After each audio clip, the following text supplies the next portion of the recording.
Well, DevCentral community, it is Tuesday today, so it's a little off day for our DevCentral live stream, but we are excited to be here. And today we have a real treat. We are joined by our friends over at Worldwide Technology, and they do amazing things all over the world, right? Worldwide. And today we're going to focus on a lab with Terraform and Big IP. And so many of you may be wondering, what is Terraform? I'm not really comfortable, or I'm not really, I'm not an expert on this thing called Terraform. Some of you may have worked with it for, a long time and you feel very comfortable. So we want all of you to feel welcome here today and know that we're going to get into what Terraform is and how it relates to the Big IP.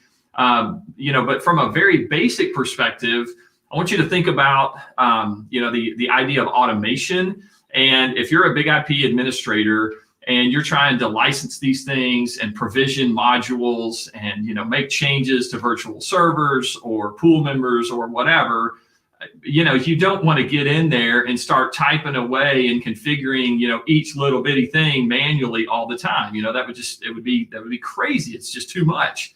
So you need to look to the world of automation, and you need to say, hey, how can I let this automation world, these automation tools, help me in my job and make things easier, make things, more efficient, less error prone, because if you're typing away, then maybe you hit the wrong key or whatever, right? So Terraform brings us into that world, and it helps us set up things and provision things and change things and do things very well and very efficient.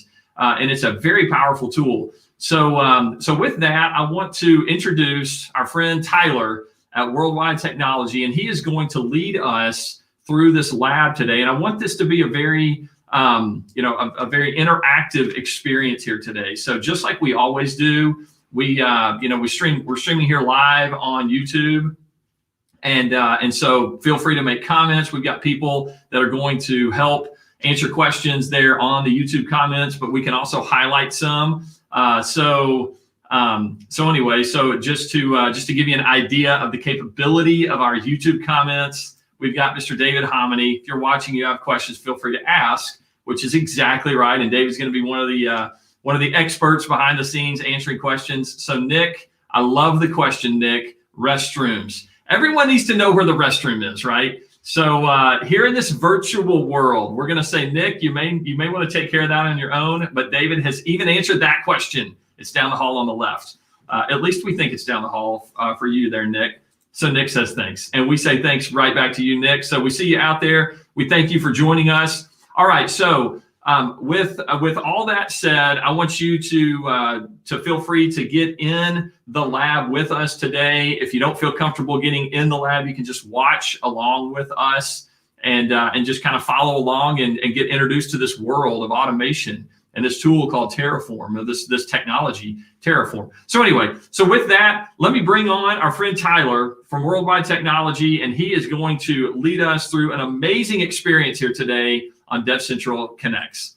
All right, so Tyler, welcome, and it is good to see you, my man. How's life at Worldwide Technology here on this beautiful, Tuesday morning, right? It's beautiful, cold winter morning. Yeah, no, it's fantastic. And thanks, John, for having me on. I appreciate it. Oh man, no. Thank you for being on here. So I know I gave a little intro to everybody saying, hey, there's this automation world out there, and some people are super familiar with it and comfortable. Others are like, hey, I'm just trying to dip my toe in the water a little bit in the shallow end. So maybe you could kind of start us off with, we're going to get into like what is Terraform and all those things. But before we do that, there may be some people that are like, hey, I want to access this lab today. I want to go in like live, and I want to kind of follow along with you guys. So maybe we could introduce them to some of those like administrative things on how to get connected if they're not. Yeah, absolutely. Let's do that. And John, to your previous point, yeah, absolutely. What today is about is just an introduction to HashiCorp Terraform. So overall, I really have 3 goals for today. I was telling John this earlier. Yeah. The first one is really just to describe, what is Terraform and what is this company HashiCorp and what are they doing to the industry today? So we're going to talk a little bit about that, just a basic introduction to what Terraform is overall. And then the second thing we're going to talk about today is really just the 4 most important commands, at least in my mind, when you're learning to use Terraform and configuring a big IP that you have to know. So to John's earlier point, today's going to be more kind of like an on-demand, hands-on type of session where we're going to go through those different commands and you're going to see on the screen, and you'll actually have the ability to get hands-on experience in applying those different commands and configuring a big IP device using Terraform. And then finally, one of the things I was kind of hoping to cover today is really the art of the possible. After using Terraform for a little bit and getting a little bit more hands-on experience with it, what can you really do with it? How can you apply infrastructure as code practices, such as using like GitHub Actions or maybe integrate it with something like Ansible within your environment and kind of show how you can make that possible through a demo that we have. But before we do that, John, I don't know if you want to share my screen and I can show everybody how they can get hands-on access to the labs that we have set up on this wwt.com website. So I'm assuming everybody can see my screen right now. So as we mentioned multiple times, the way that we've set up this kind of workshop or lab or this session of DevCentral Connects is this is a hands-on experience. So as I go through these different Terraform concepts, one of the cool things that you can do is you can access an on-demand lab that we have on this wwt.com website. But in order to get access to it, and we won't go into the lab immediately, so you'll have time to do this, is go to wwt.com/register. And that's the registration page for our website, assuming you haven't registered already. And all you have to do is provide your first name, last name. We prefer you give your work email. It's easier for us to get you access to the lab if you do that. But register for an account, and a little bit later on, I'll show how everybody who's watching the stream can get access to the lab itself. So I think we're good. Super there. Cool. So in it. John, sorry about that. What were you going to say? No, I think that's great. So yeah, so just for those that have not already registered, just go to that wwt.com/register and you can, you're not too late, I guess is my point. You're not too late where you can still join us here right now on this live lab and get access to your own little personal lab there at Worldwide Technology. Cool. Yep, absolutely. So we're not going to go into the lab immediately, I promise. So I wanted to give everybody time to register. So if you have time, if you're free right now, register an account, we'll go into that lab. But really quick before we actually go into the content around Terraform and just kind of another incentive to register for an account, the F5 Terraform Lab isn't the only lab that we have on this website. We have a ton of different content on this wwt.com platform where, let's say, for example, maybe I'm interested in like Nginx, for example. Maybe I've been talking to my F5 SE or I've been hearing a lot about Nginx from F5, and I want to learn about that. Something that I will commonly do is once I've registered for an account, I'll go into the top right and actually look for that content. So one of the cool things that we introduced just recently is the Secure Modern Apps and Microservices with Nginx Lab. And what this is very similar to this F5 Terraform Lab that I'm going to show in a couple minutes. It's an on-demand lab that gives you access to, I think it's a full Kubernetes cluster. I think it's running Nginx Plus and its API gateway. And you can launch this and you can get hands-on experience with this almost immediately through this lab environment. So if I click on this guy right here, what this will open up, and this exists for most of our labs, is again, at your own environment to test out this technology, to get a feel for it without taking the time to spin it up in your own environment, which I know can be very time consuming, having done that in the past. Mm-hmm. So big thing I want to say is, once you register for an account, feel free to poke around. There's tons of labs, articles, case studies, tons of content that's on this website that you can take a look at. It's launching. Thanks. I love that, man. It's and I know I've set up my own personal lab, like at home. I've got a little, lab box or whatever. And yeah, I've got to get all the networking set up and all the different boxes, and man, it's such a pain. And then it's like, hey, I want to do like this maybe big IP thing over here. And then, okay, now I want to do some kind of automation thing. I got to rebuild a whole bunch of stuff. This is already built for you. All the pieces are there. And I love how quickly that thing spun up, man. You get access and it's like, wow, that thing just happened, So that's super cool. Yeah, you say that, and it's funny. Like, I almost feel bad because I feel like my personal home lab in my basement's almost neglected at this point because I don't Right. think I touched it in probably 3 years. Right.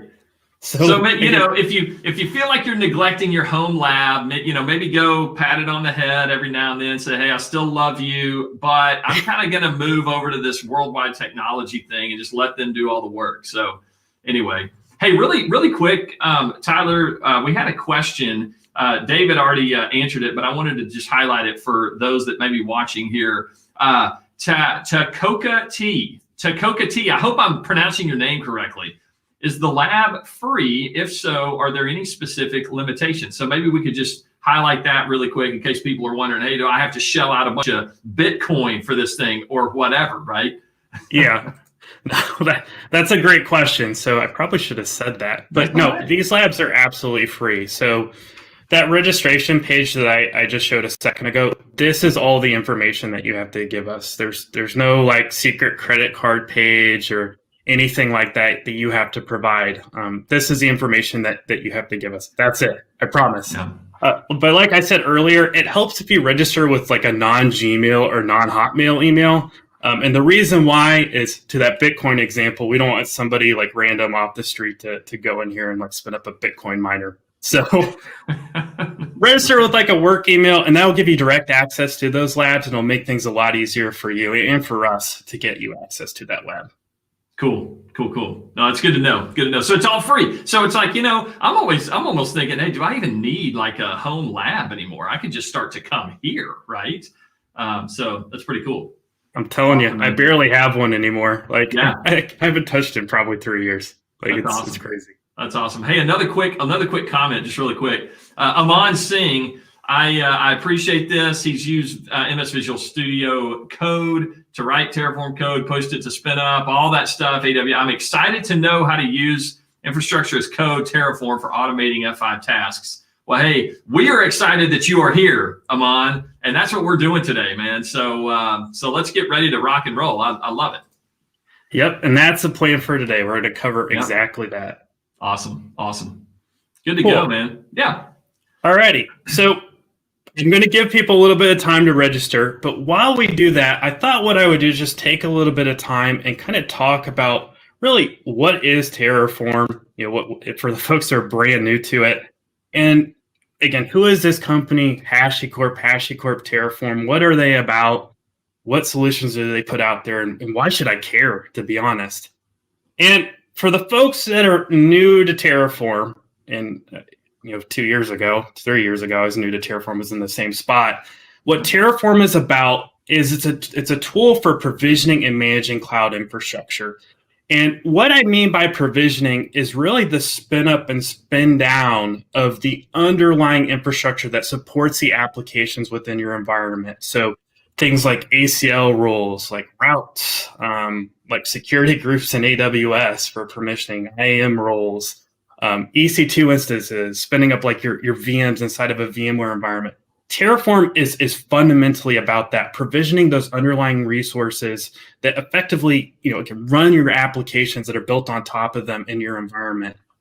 And Terraform is about managing cloud infrastructure. And when I say cloud, so this is a very loaded term, especially within WWT, but when I say cloud, I mean multi-cloud, so both public and private cloud. So what we'll see a little bit later on is from a Terraform standpoint, not only do they have integrations for all the big cloud providers like your AWSs and your Azures and your GCPs, the big guys, but they also have support for things like VMware or OpenStack if you run that in your environment, or they have a provider for like Cisco ASAs, which is like a firewall solution. So yeah.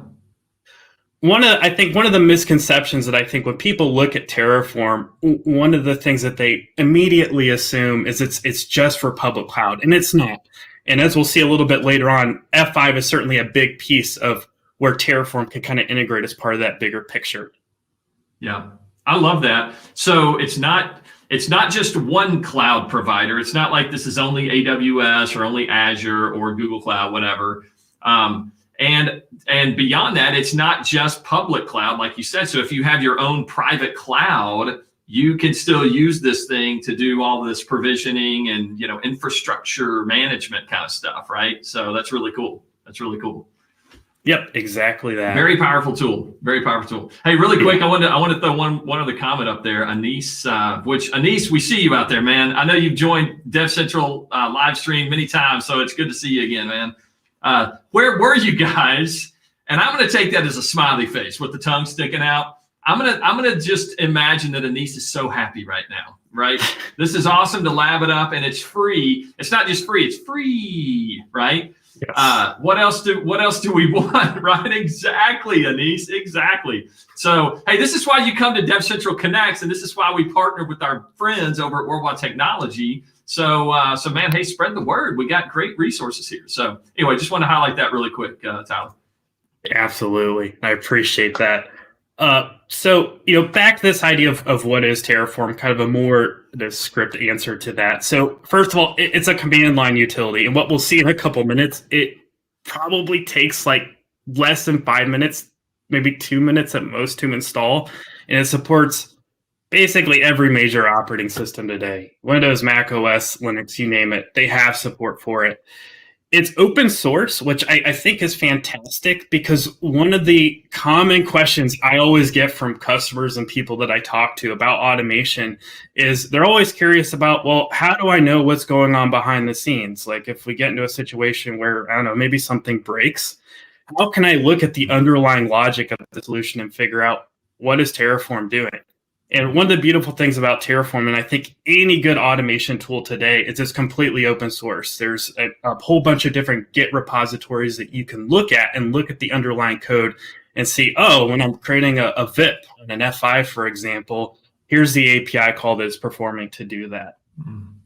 And then the third thing is it's written in Go or Golang. And typically I wouldn't bring up the language unless it was important. And for the folks that don't know anything about Golang, it's known for being a very fast language, like ridiculously fast. And what you'll realize very quickly, at least for Terraform, is it's incredibly performant. Like it can apply configurations to an F5 device very, very quickly, especially compared to other automation solutions that are out there. And I think the key reason why that is, or one of the key reasons, is it's written in this Go language that can run very fast behind the scenes.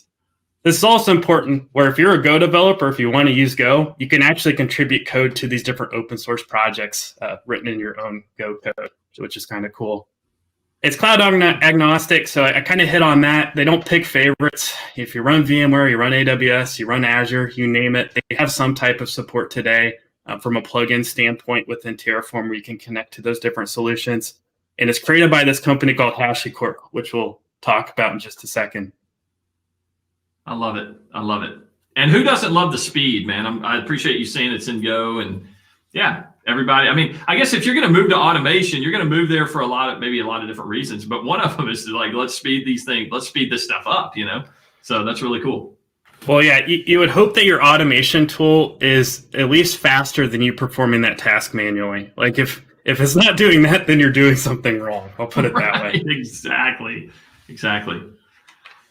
So final two things before we actually go into the lab itself. One of the things I thought I would talk about is kind of this idea of who is HashiCorp. I know when I saw this name, like for the first time, probably 5 or 6 years ago at this point, I'm like, who the heck is this HashiCorp company? And why did they have a folder on my workstation? And like fundamentally what HashiCorp is about is they create tools that make the experience of really managing cloud infrastructure easier for the world. So Terraform is certainly a key piece of that, of giving you the ability to really get infrastructure as code or to take code and to build out infrastructure using that code. But they also build out a ton of different solutions. Gotta see them come up. Such as like things like Vault and Console. And what's really cool about these solutions is they also have integrations directly into F5 and Nginx. So just to talk about kind of Vault and Console at a very high level, because I do think they're important. And if you have the time, you should take a look at them also as part of this larger suite of solutions. What Vault is about is kind of like a fundamental problem that I think exists with any sort of automation solution or really automation in general when you're trying to take it on, which is credentials management. You're probably going to have a list of service accounts that you have to manage You probably want to rotate the keys or passwords for those accounts on a periodic basis. But how do you do that? Well, one of the things that HashiCorp did is they built a tool to do exactly that, where you can store your credentials in HashiCorp Vault and have Terraform call Vault when it's configuring your big IP, for example. But another thing that you can do that's specifically to F5 is use it as kind of like a certificate authority for generating certificates for your F5 device. So you can have an automated workflow that can go to Vault, maybe generate a certificate that's specific to Vault, and then apply that to your F5 device in a very automated fashion. And there's demos around this that you can look up on GitHub. Yeah, that's super cool. Just really quick, I know like certificate management and cert generation and doing all the key management, like that can be such a headache, if you're trying to do that manually. And I know that there's different providers out there that you can do all the automated key generation and cert management and all that kind of stuff. So to know that this is out there too, and it's all part of that HashiCorp, family of technology, if you will. So now if you're using Terraform and it's like super fast, doing all your infrastructure stuff, and then now you can start to bring in all that key management, that secret management stuff. It's like, okay, now we're really starting to get pretty, pretty fast and pretty awesome with all of these things, right? Yeah, and the reason why I show this full product suite and I don't just show Terraform is, again, one of the beautiful things that HashiCorp does, and I think they do almost better than anybody else. And I will just say that because, I'm talking about HashiCorp, I truly believe this, is they have synergies between all these different solutions. So you can have Terraform call Vault or Console call Terraform through this thing called Terraform Sync. Like, they've done such an excellent job in doing like these cross integrations between these different solutions, where once you get started with Terraform, take a look at Vault, take a look at Console, because what you'll see is you can build a lot more complex solutions and a lot more kind of elaborate solutions using all these different solutions that you have in front of you. So highly encourage you to take a look at that. But one final thing I'll just kind of talk about, and it's the third one here because it integrates with F5, is this thing called HashiCorp Console. And I'll be honest, I always struggle to explain what Console does because it does so many different things. But fundamentally, what Console is trying to do is kind of manage the intercommunication of services or applications that are elastic in nature in the cloud. So Console offers a couple features that does this, such as like service discovery, where as you spin up and spin down maybe different copies of a service or application within your environment, if they need to talk to each other or become like, make themselves part of a cluster, one of the things that Console can do is this idea of service discovery, where basically those different instances of that service will use Console to kind of like come together and negotiate on, okay, this is part of the cluster. Here are all the nodes that I need to talk to in order to operate. And then the second thing that's kind of part of Console is this idea of a service mesh. So, again, one of the problems that you'll commonly run into with managing applications and services at scale, especially when you start going into microservices, is how the heck do I manage the intercommunication between these different services? How do I ensure that traffic is encrypted? And how do I ensure that traffic is authenticated? So service A is truly service A, and service B is truly service B. And they can prove it when those two services talk to each other. So Console has a fundamental component to that allows for that intercommunication and allow you to create that service mesh. But the final thing I'll say that from an F5 integration standpoint, what's really cool is you can actually take that service discovery functionality that exists within Console, and you can use that to populate pool members in a pool on an F5 device using AS3. And if you want to see this, there's actually multiple demos around this, but Jason did a whiteboard session around this, I think like 2 weeks ago.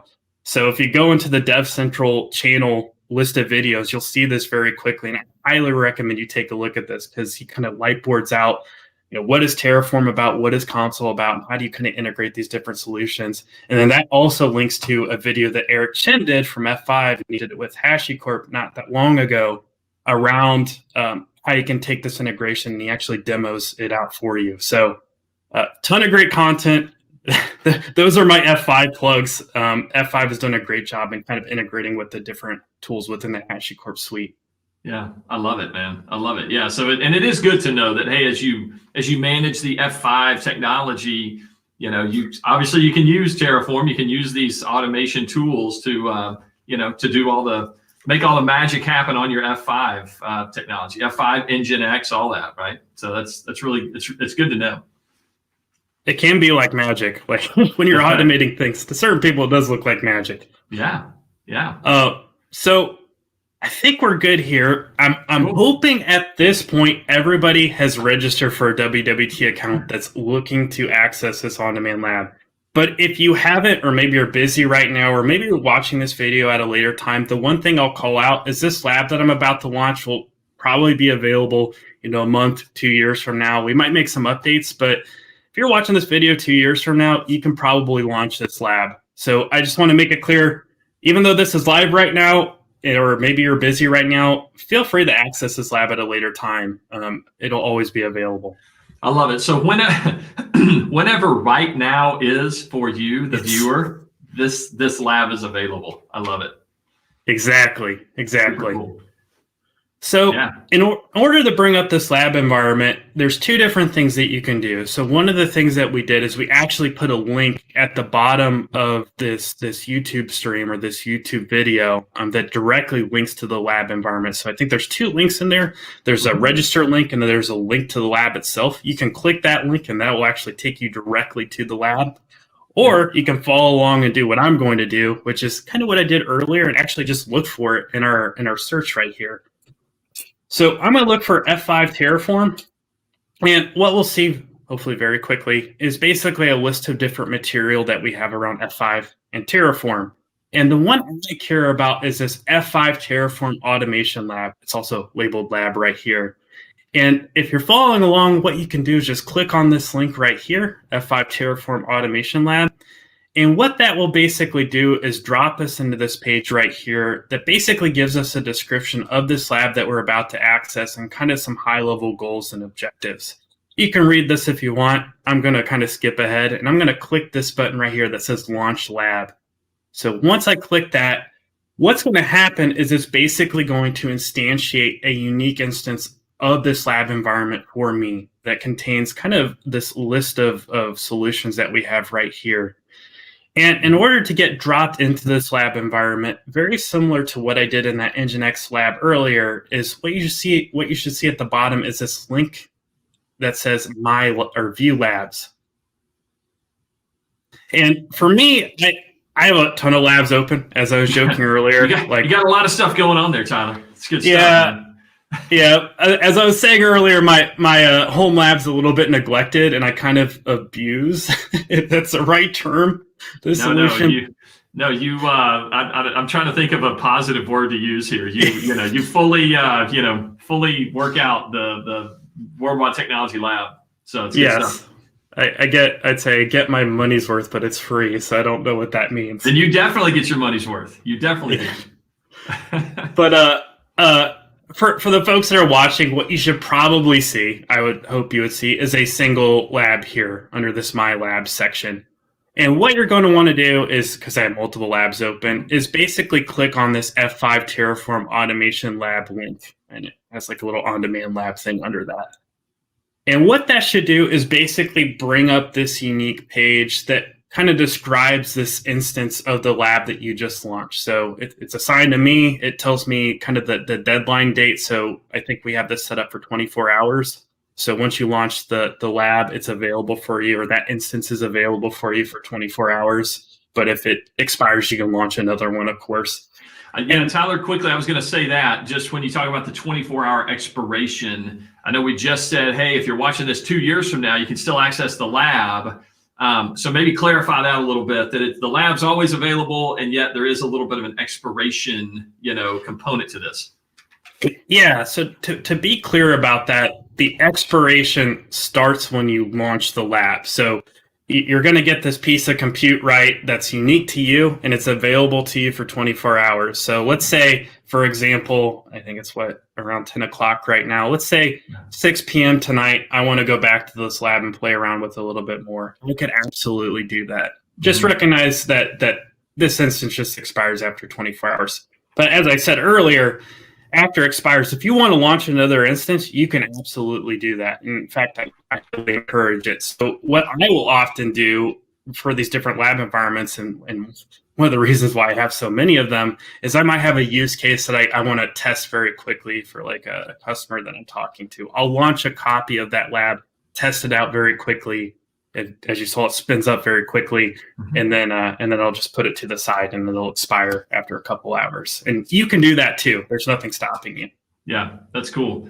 Hey, one other quick comment that we got, and David Hominy is all over this, so he's already answered it. For those that have maybe not seen it, Asif Iqbal said, "Will it be free forever?" Smiley face, of course. And Dave came in and he said, yes, sir, it will be. So I know that there's a lot of great, interest in automation, but also just this whole lab environment, right? I mean, I think people are like, hey, either I don't have time to set up my own home lab, or I don't have the expertise or whatever. So now to know that this whole lab environment is out there and it's free and it'll be free forever and available is very compelling. So just want to highlight that. Yeah, absolutely. And yeah, I absolutely know the pain of managing a home lab environment. It's part of the reason why I haven't touched mine in a while. Exactly. And that's why you have all of those labs loaded up here on Worldwide Technology. I love it. Cool. So what we're going to do now, so we're in this on this screen that's specifically for our instance of this on-demand environment. What we need to do now is we're going to click on this Open an ATC Lab Gateway link right here. And what this is going to do is basically drop me into a jump box that I'm going to use to access the different components of my lab. So as we see right now, you'll see a little RDP session pop up in front of me inside my browser using this thing called Guacamole. And then what we see now is kind of my desktop, where I'm going to do most of my interactions with the lab environment itself. So when I interact with the F5 or run my Terraform command, or maybe work with Visual Studio Code, which I'll be doing later on, all that's going to be inside this screen right here. Cool. And I love it too, really quick. So obviously the big part of the screen, is on the right, where you've got your jump box there, your Windows environment, and all the tools that are already preloaded. So it's already all there together. But then on that left side, that little column, that's going to walk you through like the step-by-step, hey, I'm going to tell you about the lab, and then you can hit next, and we'll see all that. But that way, if you as a user are coming into this lab environment, you're not just thrown into this and just be like, hey, figure it out. That's where that left column really walks you through step by step. And I love that about this. Yep, absolutely. So to your point, this thing is broken into really two different pieces. So you have your RDP session that you're going to be interacting in the middle. And then on the left-hand side is really kind of a lab guide, a thorough lab guide of different things that you can do within this lab, kind of like a guided lab. That being said, if you want to, color outside the lines and do your own thing, you can absolutely do that. And I do this all the time, and I'll probably be doing it later on. So if you don't want to follow the rules or the things that are listed out here, go for it. But as we look at this lab, it's kind of broken down into different modules. And what we're going to cover probably at least 4 of these, and again, talk about those 4 commands I mentioned earlier. Mm-hmm. But first, we're going to install Terraform and talk a little bit about what are these things called providers. Then we're actually going to create a file, a Terraform file for basically managing different components of a big IP device. Then we're going to talk about, once you created that thing, how do you remove it, or how do you remove different configurations on the fly? And then finally, what I want to kind of get into, assuming we have time, is how to use AS3 in conjunction with Terraform. So your declarations you might be playing around with and have Terraform execute them on an F5 device. Yeah. Okay. I love that. And I love what you said a minute ago as well, that while the lab guide is there and it, walks you through step by step, hey, this is what we're doing in this lab with Terraform and Big IP and, creating applications or managing the infrastructure, whatever. The truth is that all of these tools are loaded into this lab, right? And so you could kind of, veer off the path a little bit. You could kind of create your own little adventure here. So kind of feel free to explore the space here a little bit, right? Is that fair to say, Tyler? Yeah, I would encourage it. Nice. It's not just it's not just available, it's encouraged. Like blaze your own trail, man, once you kind of get familiar with things. I love it. Yeah, I think when you're learning automation, or when you're learning these different automation tools, whether it's AS3 or Terraform or Ansible, or you're learning Git, a solution to kind of manage your automated code, like there's these tutorials that exist out there, but I think it certainly helps to just play around, try to figure out, by looking at the different examples that are provided to you, what else can you do with those examples? And I think that's probably the most effective way to learn, at least in my mind. So can highly encourage it. Nice. All right. So looking at this lab guide itself, what we're going to do, and you can read this if you want to. I'm not going to read it because I don't want to put people to sleep reading this verbatim. But what we're going to do is we're going to go to the next page. And the way that I do that is if you scroll to the bottom, you'll see this next button right here. What we'll see now is just some basic information around the environment itself. So information around kind of what's the architecture of this environment. So how is it designed? And then how do I access different aspects of this environment, such as our big IP devices deployed in here. So if I scroll down, what I'll see is like a description of the lab workstation and different aspects of that. We can see this little lab diagram right here, and I'm actually going to pull this out so we can see the full thing. Nice. And the lab, were you going to say something, John? No, I'm just going to say just another cool part of this lab is that you can resize these windows, and so you can make the lab like guide itself like really big, and that shrinks the the Windows jump box screen. And then as you do that, it pops up the little menu there on the left to show you where you are, like environment and all the different modules, to show you like the just where, kind of where you are in this whole adventure. So it's a cool feature of the lab. Yep, absolutely. So if we look at this diagram, this environment is very, very simple in nature. We have our jump box, which we're on the right-hand side, and we're going to install Terraform on top of that. We have a single big IP device, at least in this environment, that's configured in a traditional kind of 3-arm configuration. And you can look at the different subnets that are on those different 3 arms. And we have a little LAMP server that kind of sits on our quote-unquote internal network that we're going to load balance traffic to. Other than that, that's about it. It's a very simple environment, and it's purposely built that way to kind of keep things very simple and easy, so you don't have to juggle many different things at once. And then the second thing I'll just point out here is the different credentials for the lab environment itself. So nothing's really secure in this lab environment. It's in kind of its own closed off network, but we're running default credentials, which is an admin for the GUI for the F5 device. And then if you want to SSH into it at any time, it's root default. So default credentials for an F5, but they're on this page. And if you ever want to bring up the credentials, on the left-hand side, there's this little environment section right here. And you can always navigate back to this to see the architectural diagram and then see the actual credential for this lab. Cool. All right. So let me, I'm going to bring that back over a little bit so we can see our screen. Yeah. So first step of this whole lab is what we're going to do is just install Terraform. And typically what I would do for these lab environments is I would already have the tool installed for you.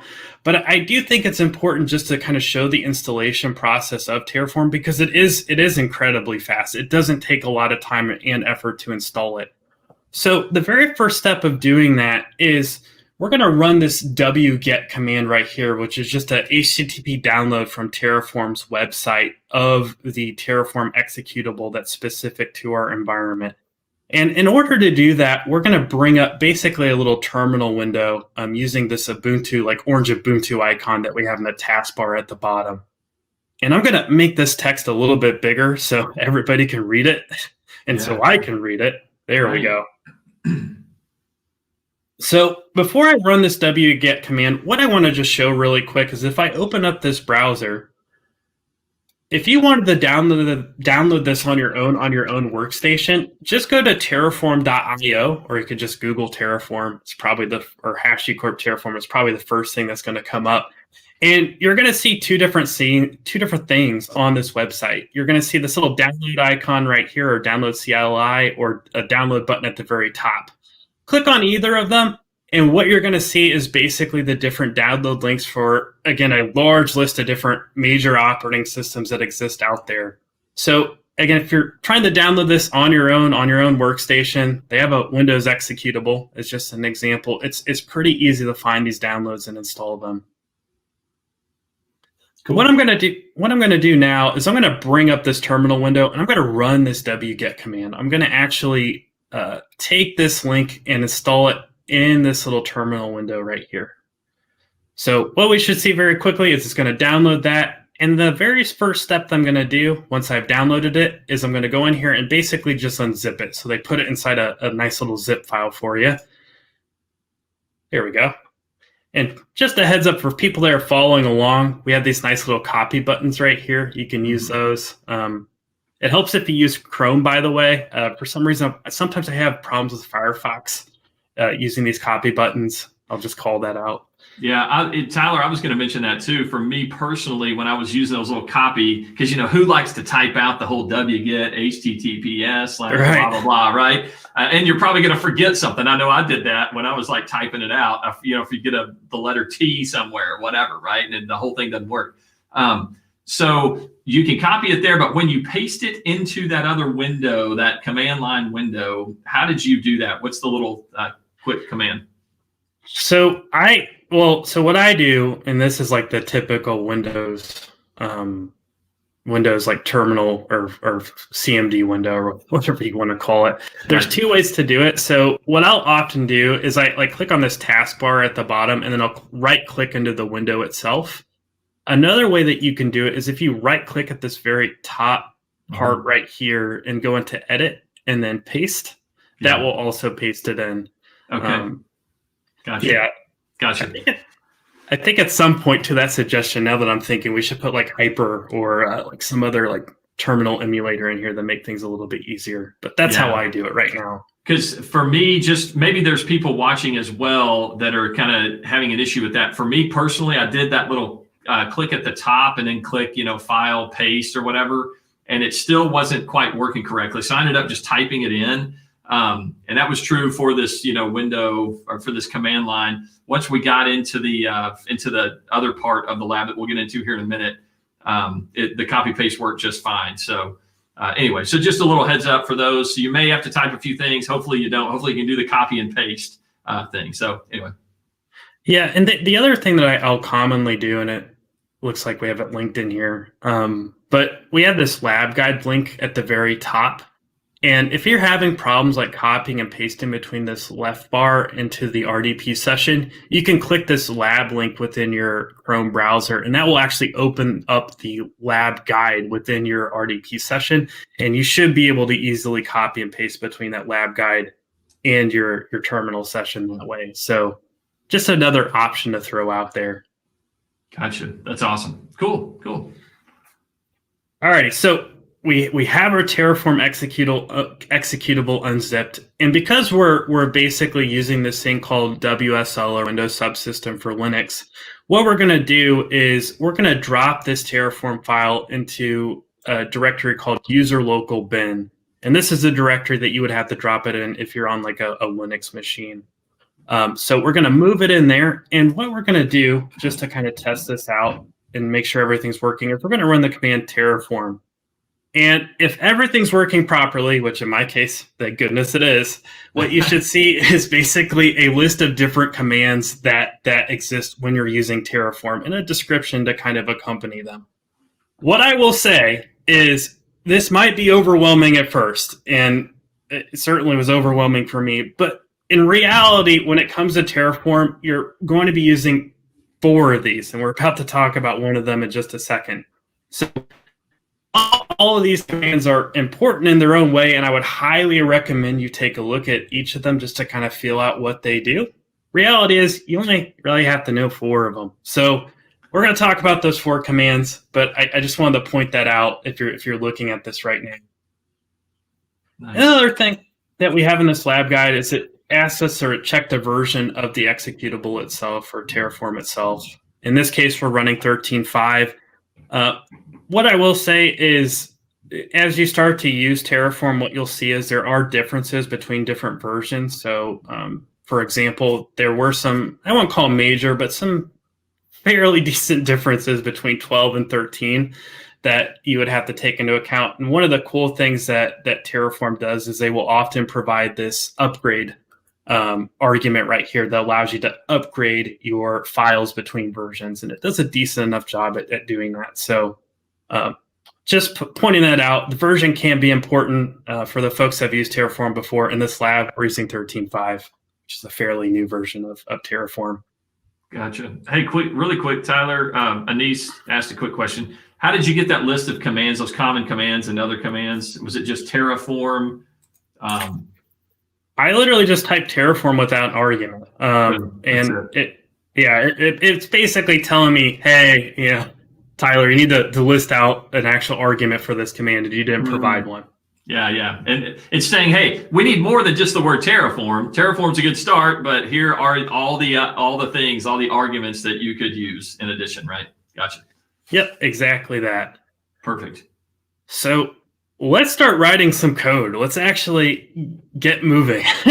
Yeah, instead of kind of talking about the concepts. So the very first concept that you really have to know when you're using Terraform is kind of this idea of a provider. And I wonder if I can make this bigger, because that text is tiny for people. It's a little small, but yeah. Might mess up my screen a little bit. Does that look all right? It's a little small, but that's better. That's better. Alrighty. Perfect. Good to go, man. There we go. Perfect. So the very first concept that you really have to know when you're using Terraform is this idea of a provider. And just to kind of explain at a very high level what a provider is, think of a provider almost like a plugin. It gives Terraform the mechanisms to really communicate to those different platforms or solutions that you're communicating to. So in the case of F5, there's an F5 big IP provider. In the case of AWS, there's an AWS provider. And all they are, again, is just some Go code behind the scenes that allows Terraform to kind of negotiate the communication to talk to F5. So the one thing I'll kind of call out, and just an example I'll kind of compare this to, is if you've used Ansible before, think of a Terraform provider almost like a collection. Or if you're familiar with Python, let's compare providers almost like a pip package in a way that's hosted on PyPy. So these are just different things that you can kind of compare that to when you're looking at a provider. So if I go back to this screen, there we go. Uh-oh, did I get disconnected switching screens? Sorry about that. There we go. So if that happens to you, you can get reconnected again. Look how easy that was to reconnect, right, Tyler? Yes. I love it. Wow, my screen's all messed up now. It looks all weird, but that's fine. That's all right. The text is actually really big and easy to read at this point. Yes. So another way that you can bring up these providers and a way that you can kind of look them up is if you go to registry.terraform.io, or what's commonly called the Terraform registry. So if you Google for Terraform registry, what you'll see is basically a page like this. And we'll talk about modules hopefully a little bit later on, but what we really care about is this provider section right here. And I'm going to scroll down right there. And as we see on this page, and I know it's my sizing's all off right now, but as I see on this page, from a Terraform standpoint, they support all the big cloud providers, but what we really care about is F5. And there's two different ways that we can bring up that F5 provider. So if we scroll to the bottom, see this little big IP guy down there. But if we just go to the search at the top, because I really like search, if I look for big IP, what we'll see is basically the official F5 Networks big IP provider. And this is a plugin that we're going to use from a Terraform standpoint to talk to and configure our big IP devices. So we got one here. And by the way, there's I think there's over 500 of these different providers today. Did I get disconnected again? Maybe my internet connection's bad. We're not going to, there we go again. All right, cool. So there's over 500 of these different providers. People will build providers around anything. So one of my favorite, by the way, if you have time to look at this, is there's this thing called McBroken, which is a provider just around pulling information on broken McDonald's ice cream machines. So Oh my goodness. Are you serious? Broken McDonald's, which by the way, anecdotally is every single McDonald's I've ever been in, but that's just my experience. It's like, oh, sorry, our ice cream machine is broken right now. Wow, that's amazing. That's amazing. Yeah. That's broken. So I don't know the practical use for this, but this was like a website that somebody launched, I don't know, about a month or two ago, I think. I had read about it, and somebody actually built a Terraform provider around it. So if you want to integrate broken McDonald's ice cream machines into your Terraform files, go for it. There's a provider for that. But I just wanted to point that out. Like, there's providers for everything. Man, if there's a broken McDonald's ice cream machine thing, then yeah, there is something for everything. Yeah, I love that. But I'm going to go back to my big IP provider. And first question you're probably going to ask is like, okay, so we're about to put this into a file, but where do I get this text? And there's really three different important things that I would typically point out on this provider page. The first one is this right here, this use provider button at the very top. And what this is about is basically the text that you're going to put into this Terraform file that we're about to create in order to get your local Terraform instance to download this plugin or this provider from this Terraform registry. So that's the very first thing that you have to put in there is just this information right here. Is basically Terraform, here's my required provider. I need the big IP provider. This is where it's at. This is a version I need. So let's say, for example, you might run into like a broken version of the provider. You can make this like 1.4, for example, and then give it some configuration information. And we'll talk about what you put in there in just a second. So that's the first thing that's on this page. The second thing is if you ever want to look at the GitHub code or the Go code that makes up this provider, all the providers that are in this registry today have a repository on GitHub that they link to. So if you're curious, you want to look at the code, you can do that. You can look at the code. So there's no, hopefully, mystery to how this whole thing works. And then the final thing I'll point out on this page is this documentation tab right here. And what the documentation tab is about, as you can imagine, is documentation. And I would argue one of the good practices or one of the qualities that I always look for from open source solutions is good documentation. It's like a requirement for me. If your open source solution doesn't have good documentation, I'm probably not going to use it, especially when it comes to automation.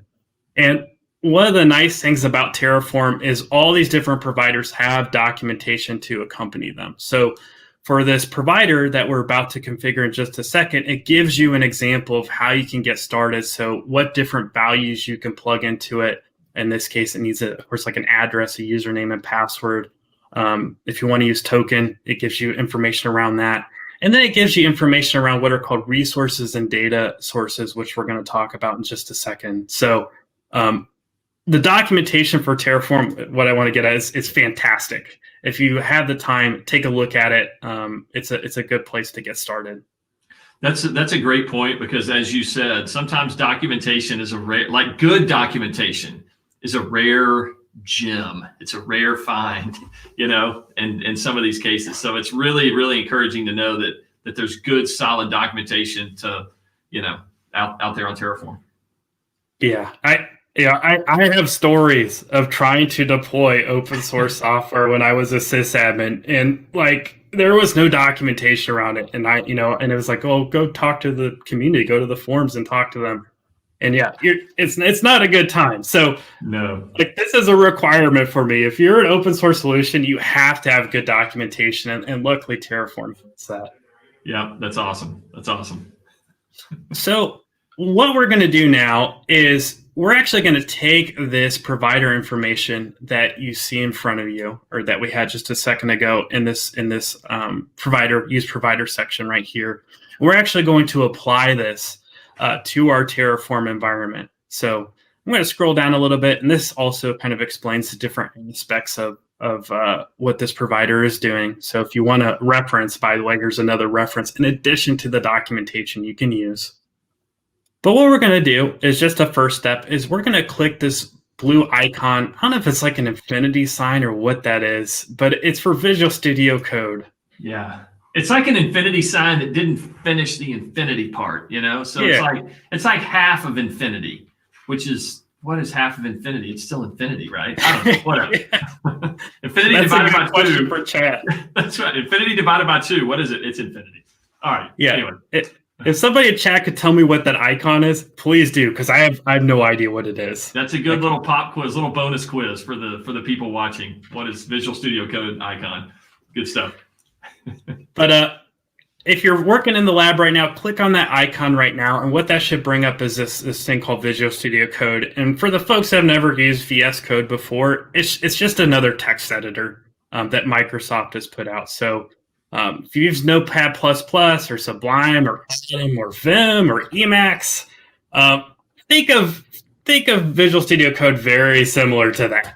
But one of the cool things about Visual Studio Code, and one of the reasons I like to use it for developing Terraform code, I'm going to close those tabs, is they have an official HashiCorp Terraform plugin or add-on that you can install that basically gives you some nice syntax highlighting and error checking as you develop your Terraform code. So again, one of those things that are nice to have if you're building out Terraform code on your own local workstation, for your workplace or for your own fun, it helps install this plugin. So definitely check it out.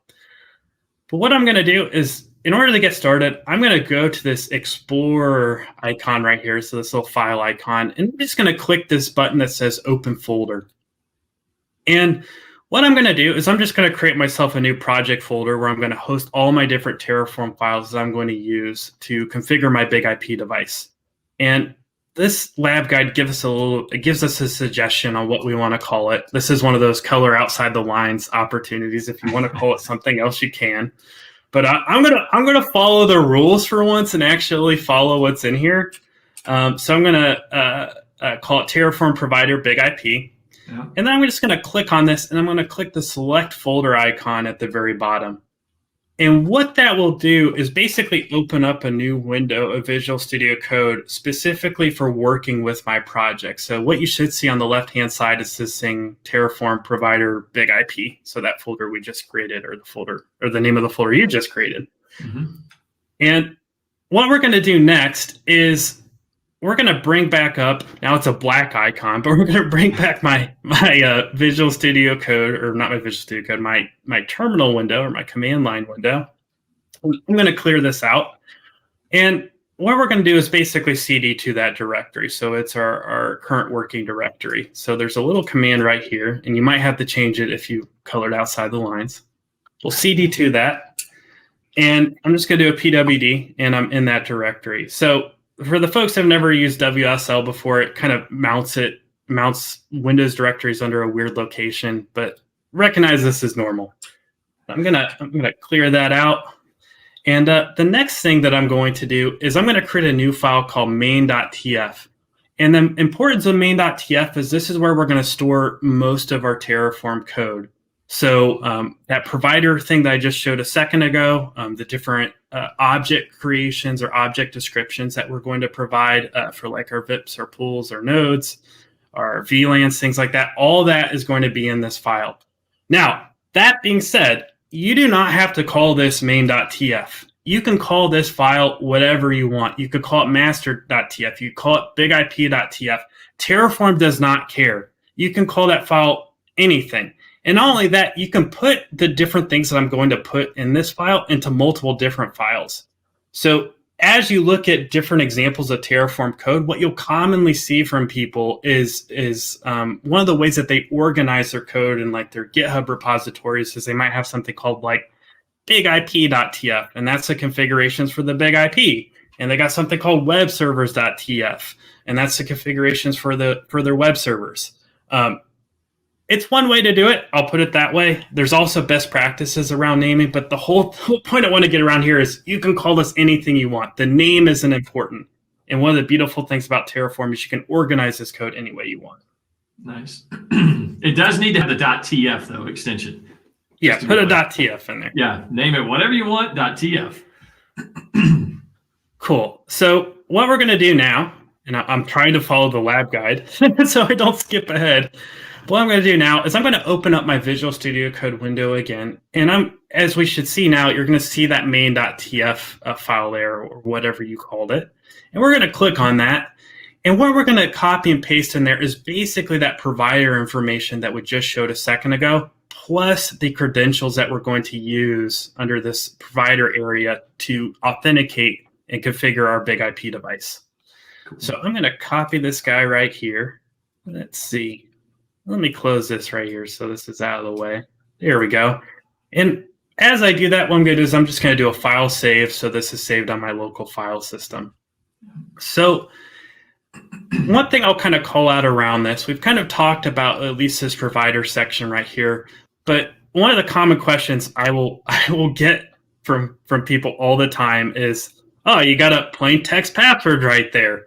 Well, can you encrypt it, or is there a way to, not make this completely insecure? And absolutely. So as I mentioned earlier, you can have Terraform call Vault and have it pull this password from Vault, and there's documentation around this. Or what I will commonly do is I use AWS parameter store. So there's a function that allows Terraform to pull from AWS parameter store, and that's where I'll store my passwords or secrets manager. So there's a lot of options that you can do here. So recognize this isn't a good practice to have a plain text password here, but you can put it in another place if you want to. Cool. That's good to know. It's very good. And that goes all the way back to the beginning. Like you mentioned, they've got this technology called Vault. So yeah, you can use those. This is a good place where you can use them together, right? Yep, absolutely. Awesome. So next up, what we're going to do is, and I know we're all excited, we're going to learn the very first important Terraform command. The first command you have to know when you're using Terraform ever. I'll put it that way. So what we're going to do is we're going to bring back up this terminal window and make sure that this file is saved, by the way. Sometimes I forget to do it, but I'm pretty sure I already saved it. And I'm going to clear this out, and I'm going to run the first command that's very important to remember. Again, this thing called Terraform init. And I'm just going to let this run for just a second, and you can look at the output for it, and we'll explain what's going on. But it's kind of self-explanatory if you can catch it. But what's going on behind the scenes when you run Terraform init, our very first important command, is basically what Terraform init does is it takes those list of requirements that you need that you've provided for your providers, as an example, and downloads them from the Terraform registry. So when I just ran Terraform init, basically what happened was my local instance of Terraform reached out to the Terraform registry and was like, hey, I need the Speak F5. I need the F5 plugin to Speak F5. And the Terraform registry is basically like, here you go. Here's that version of that Terraform plugin that you need. So that's basically what happens when you run Terraform init. And here's your nice little pretty slide that explains it too. Cool. And Tyler, just to be clear, the reason that Terraform knew it needed to speak F5 specifically and not some other provider is because of the main.tf stuff that you put in earlier. Is that true, or and is that not right? Nope, you're absolutely right. It saw this required provider section right here, and it saw, oh, I need this provider big IP, and this is where I can get it, and this is a version I need. And that's how it was able to figure out, oh, I need to download this specific version of the big IP provider. Perfect. Good to go. So it's all starting to make sense now. Yes. It's good to hear. Yeah. But if we look at the command too, if I were to scroll up, we can also see that in here. So it's flat out telling you, hey, I'm installing F5 Networks Big IP 1.4, the official Big IP mod or Big IP provider that F5 has created and that they maintain. And I've stored on your local workstation. Nice. And where it stores those providers, if you're curious, just something that you want to look at is, if you look right here, what you should see is a brand new folder called .terraform. And that's where it's storing that provider information. So if I blow this up a little bit, there's our README again for this specific provider. Here's, I believe, the executable for the provider to carry out its workloads. So it doesn't store it in a secret spot. You can find it pretty easily, and there it is. Yeah. Awesome. Cool. Alrighty, so I'm going to scroll down just a little bit. We have our Terraform init. We have the plugin installed. The next step that we need to do is we actually need to modify our Terraform file to perform some configurations on our big IP device. So we've been talking a lot about kind of these basic concepts. Let's actually make some configurations for once. So for this module 2, what we're going to start off with is just kind of some basic configurations, setting up NTP, DNS, and some VLANs on our big IP device. And in order to do that, what we're going to do is if I scroll down here, what we have is, again, our provider information, the thing that tells our F5 device or tells Terraform how to connect to our F5 device, I should say. And then the very first, what are called resources, or very first resource that we're going to declare inside of our Terraform file. So what I'm going to do is I'm going to paste that in, and then I'll explain kind of what resources are. So basically, what you see here is just a resource for creating an NTP configuration on a big IP device. So within Terraform, and I'll show this on this screen, is one of the things that providers give you when you install them is a list of what are called resources. And resources basically map back to different object types that exist on an F5 device. So there's a resource, in this case, for an LTM pool, or what we just saw a second ago, an NTP configuration, or like a VIP. There's a resource for a virtual server on an F5 device. All these are different resources that you're effectively going to declare within Terraform to perform that configuration, or tell Terraform to perform that configuration on that device. And then the other thing I'll kind of call out around this too is within these different resources, and they all kind of follow a similar naming pattern, you'll see kind of different parameters that you can put into them. And we'll see this for the different resources that we create in a second. But for a pool, it's pretty straightforward. In a pool, the only thing that we really have to provide that's a requirement is just a name for it. So in this case, it's under common, and it's called Terraform Pool. And we're going to create a pool, as you can imagine, called Terraform Pool. Very creatively named.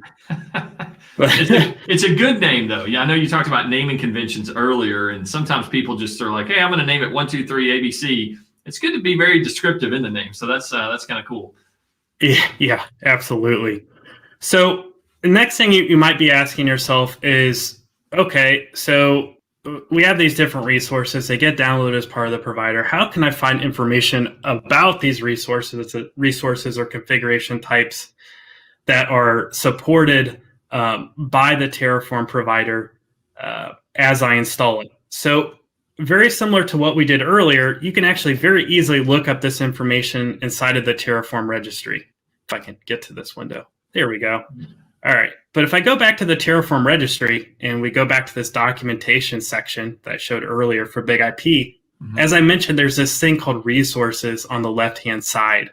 And what this basically lists out is all the different resources or all the different configuration types that are supported by Terraform today. So again, things like VIPs and pools and snap pools and profiles, everything that you see on this list are things that you can configure directly with Terraform.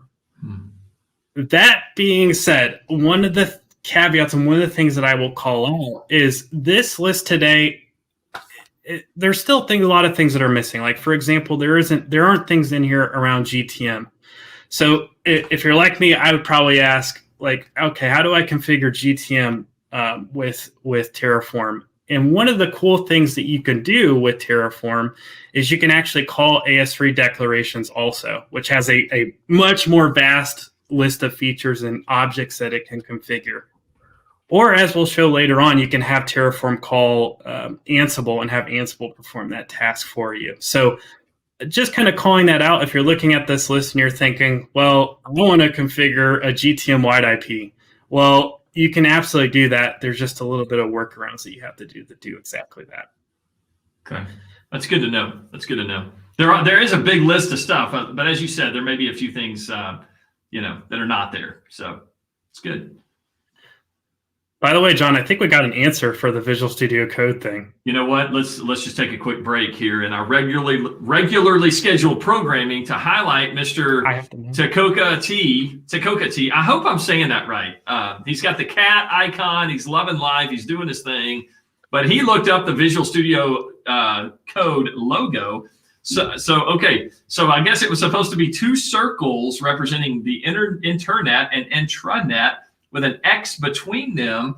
So that, I guess, yeah, as I'm sitting here thinking about that, that would have kind of formed that, infinity kind of sign. But it's just been abstracted over time. Of course, there's a video on YouTube. Tim Button explains it all. So so I guess it kind of did start as an infinity looking sign, and now they kind of cut off part of it.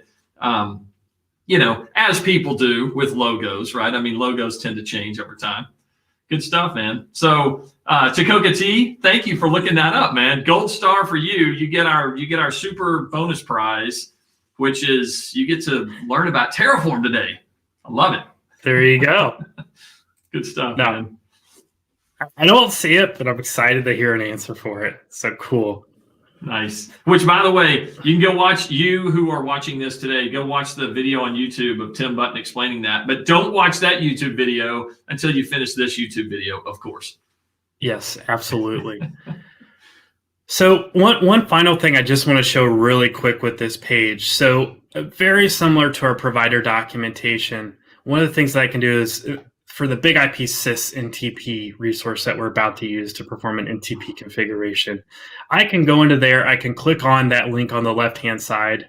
It's a bit hard to navigate, but I can scroll through here and they actually give me an example of how to use that resource inside of my Terraform file. And in addition to that, they give me a list of arguments that I can plug into they're optional and required to plug into that resource type. Okay, that's cool. Yeah, because that was one of the questions that I had or was going to have is, hey, as we start to add these resources into our provider here, the big IP, where do you go get the code for that? How do you know what syntax to use and all that? But this is exactly where you can go find all that. That's perfect. Cool. So let's go back to our Visual Studio Code window. And what we're going to do is just add a bunch of different resources for these different configurations that we're trying to apply for our F5 device.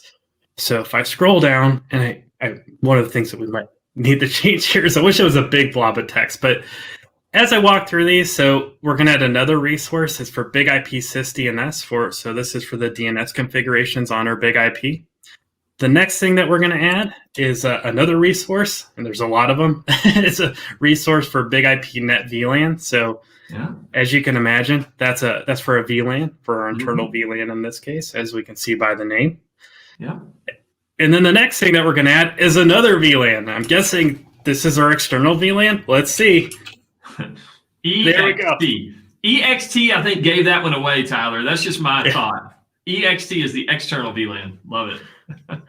And then finally, what we're going to add are our self IPs. I think there's actually a gateway here too. So I'm just going to keep adding these different things. But as you can see, as I add these different resources, each of them has a unique name or a unique resource type, and they all kind of follow the same pattern. You have this reserved word resource, and in quotes the type of resource, and then the actual name for that resource. So in the case for our internal self IP, we're calling it self IP1. In the case of our external self IP, we're calling it self IP2. And just to be clear about these specific names right here, these are names that are internal to Terraform. So when we create these resources on our F5 device, the name it's going to use on the F5 device is this name right here. But if we ever need to reference a certain variable or configuration that's specific to this external self IP within Terraform, we would use this name right here. We'll see this in just a second. I'll explain how you can do that, but just recognize that this name right here is the configuration name on the big IP. So I'm going to add my route, and there we go. We have a full F5 configuration, at least from a networking standpoint. So we have all these different configurations, and all these different things kind of list out how we want this big IP to be configured. The next thing that I want to do, and I'm gonna wait before I do this, is it wants us to create the virtual server configurations and the pools and stuff like that. But I think before we do that, let's actually apply this configuration. Let's actually see what it does on the big IP device while we run that. And in order to do that, we're going to apply basically our next two important Terraform commands that you have to know when using Terraform. And the first one is this thing called Terraform Plan. And so Terraform Init was the first one. The second one was Terraform Plan. And what Terraform Plan basically does, and it's a lot easier to read this when you don't have it on size 76 font, but when you run Terraform Plan, what you'll basically see is a summary of the different configurations Terraform is going to apply when you run this Terraform file against your IP device or whatever you're configuring from a Terraform standpoint. So it'll tell you, hey, when I run for real, I'm going to create this new resource of big IP net route, and it's called Route 2. So that's just an example of what it does. The other thing it will tell you is if it has to destroy something, it will also list that out in the summary, and we'll see that in a couple minutes. But a good practice to always have before you ever run a Terraform template is run a Terraform plan. That will give you a nice summary of the different things that it's going to do before it does it. So if you see something in there you don't like, well, make some changes and hopefully you can fix it. So. Yeah, and if I could add quickly, the way that Terraform, and correct me if I'm wrong, but the way that Terraform generally works is that effectively Terraform looks at, Terraform has its view, if you will, of the way that the world, exists in this, in this world, right? So it's like, hey, this is what I think the world looks like. And now you're telling me to go and do this new thing. So now I'm going to kind of compare the two. So, okay, now this new configuration of the way the world needs to look like the real world compared to what I think it looks like, here are the differences. And it's exactly what you said. So as you run this plan, it's saying, oh, I have now been alerted to the fact that I'm about to add 7 new things there on your screen. I'm not going to change anything. I'm not going to destroy anything. So as I bring the actual real world into, my view of the current world, this is what that change looks like. And so the plan doesn't actually do anything, like it doesn't change any configuration, but it just alerts you as the administrator, as the user, hey, this is what's about to go down when you hit that big go kind of, command. Is that fair to say, Tyler? Yeah, absolutely. And to that point, at the very bottom, it gives you a nice little summary of the things it's going to do. So this will happen from time to time. You'll see something like, maybe like 4 to destroy, and that'll make you go, uh-oh, I didn't want to destroy anything. I just wanted to make a configuration change. So the nice thing about this is it gives you a preview of what it's going to do before it does it. And you can look at it, and if something doesn't appear the way it should, you can make changes to your code to hopefully reflect the change that you wanted to make. Cool. So I gave each one of these a slide, but if you're curious and you want to screenshot this is, again, the second important Terraform command you have to know, Terraform Plan. And again, it provides you a preview of what Terraform is about to do before you apply this configuration, which leads us to our third important command. And, there we go, which is Terraform Apply. So once you've looked at this configuration and you're like, okay, I like this. In this case, we know we're going to create 7 different objects reflecting the route and the VLANs and the self IPs. And now I want to actually apply it. And let's see if this is working. Is my window not working? Uh-oh.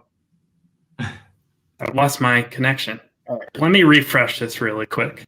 Nice. Sorry about that, everybody. This is the real world. This is real life, Tyler. This is what happens. Yeah. It's okay. I don't know if the demo gods are on my side today or not. Let's see. This is like the most important part. It's not Terraform unless you can't apply a configuration. Okay, there we go. So it's right back in there. So can we say... All right. Why? There we go. Okay, so I'm going to clear this line out so we have a nice fresh screen. And as you can imagine, very similar to Terraform space init, Terraform space plan, it's going to be Terraform space apply. And what it's going to do, wow, that was fast. By the way, again, talk about this thing being written in Go and it's incredibly fast. It just ran super fast. But What it will do is it'll give you that same thing that Terraform Plan just did a second ago. It'll give you a preview of, hey, here are the configurations I'm about to apply. Are you sure you want to apply them? And you can have it auto approve, but by default, you have to say, yes, I want to apply these configurations. So and you have to type in the word yes, right? I mean, it says it right there. Only yes will be accepted. So I love that because it's basically Terraform saying, hey, you have just said you wanted to do all this stuff. I've told you this is exactly what I'm about to do as Terraform. And now you're wanting to pull the trigger on this thing. You're wanting to say, let's do this thing. And I just want to make sure before we go, so it gives you lots of opportunities to know exactly what it's about to do. Because when you say go, it's going to do its thing. Yeah, absolutely. And it will destroy things. When it destroys, it will destroy. I'll put it that way. So it's very important you read that summary before you apply a configuration, especially if you're developing code on your own. But what we're going to do is we're going to put in yes, and we're going to apply these configurations. And what we should see in just a second is it's just applied all of them. So I don't know how fast that ran, but that was 2 or 3 seconds. Yeah. And I've been doing automation for a while. That's wicked fast. I'll put it this way. I'm a long-term Ansible user. I also use Ansible. The time it took to perform the list of those 7 configurations is about the time it usually takes for probably a single or maybe 2 different Ansible tasks to perform. So I don't mean to beat up on Ansible. Ansible is fantastic, but it is fast, and I think part of it is because of it's written in that Go language, and I'll show the other piece in just a second. Nice. Hey, really quick, Tyler. There was someone, M.A. Kadimi, said, hey, as we push these commands out, we're doing it to one big IP here. Can you do it to more than one? Could you do it if you got dozens or hundreds or whatever? How would that work? Yeah, you could absolutely do that. So the way that you would typically do that is in this, I have to scroll to the top. So in this provider space right here, what you would do is you would configure multiple different providers with their own alias. That's one way you could do it. I've seen other people kind of write wrappers around Terraform where they'll templatize their Terraform templates and feed in a list of different big IPs with their credentials into that templatized Terraform template so they don't have to configure a bunch of different providers. But yeah, to answer that question very simply, absolutely. It's just a matter of configuring multiple different providers. Yeah, that's good because that's one of the big pushes of automation in general. In my mind, it's all right, if I've got a single big IP, then okay, do I really need to automate this thing and go crazy? I can actually type in, but I think it was Eric Chen. I'm going to call out Eric Chen. He's the super genius of automation at F5. I was Eric Chen, when do you need to really introduce automation? When does it become necessary? And he said, as soon as you have more than one big IP, as soon as you have 2, you got to automate. So anyway, yeah. So I think a lot of people are hey, it's cool to see it on one, but it's good to know that you can do this to multiple at the same time. Yeah, absolutely. Yeah, Eric, by the way, is one of my heroes at F5. The content he puts out is fantastic. So yeah. And to be fair, he's I think he's everybody's hero. He's my hero too. So that's awesome. But so kind of back to this whole thing, what we should have just saw is it just created a list of different configurations on our big IP device. And what I can do, and you can do this on your own, is let's just log into our big IP in our web browser, and let's just see if it created those configurations. Let's actually verify that it's doing what it's supposed to be doing. So I'm going to go to my Chrome browser, click this F5A link at the very top, and I'm going to log into my F5 and approve this wonderfully insecure self-sign certificate. And what I'm going to do now is just log in with the default credentials, admin. And what I'm going to do wants me to reboot, but we're gonna wait for that. We're not going to reboot for right now. I don't think that'll be a problem.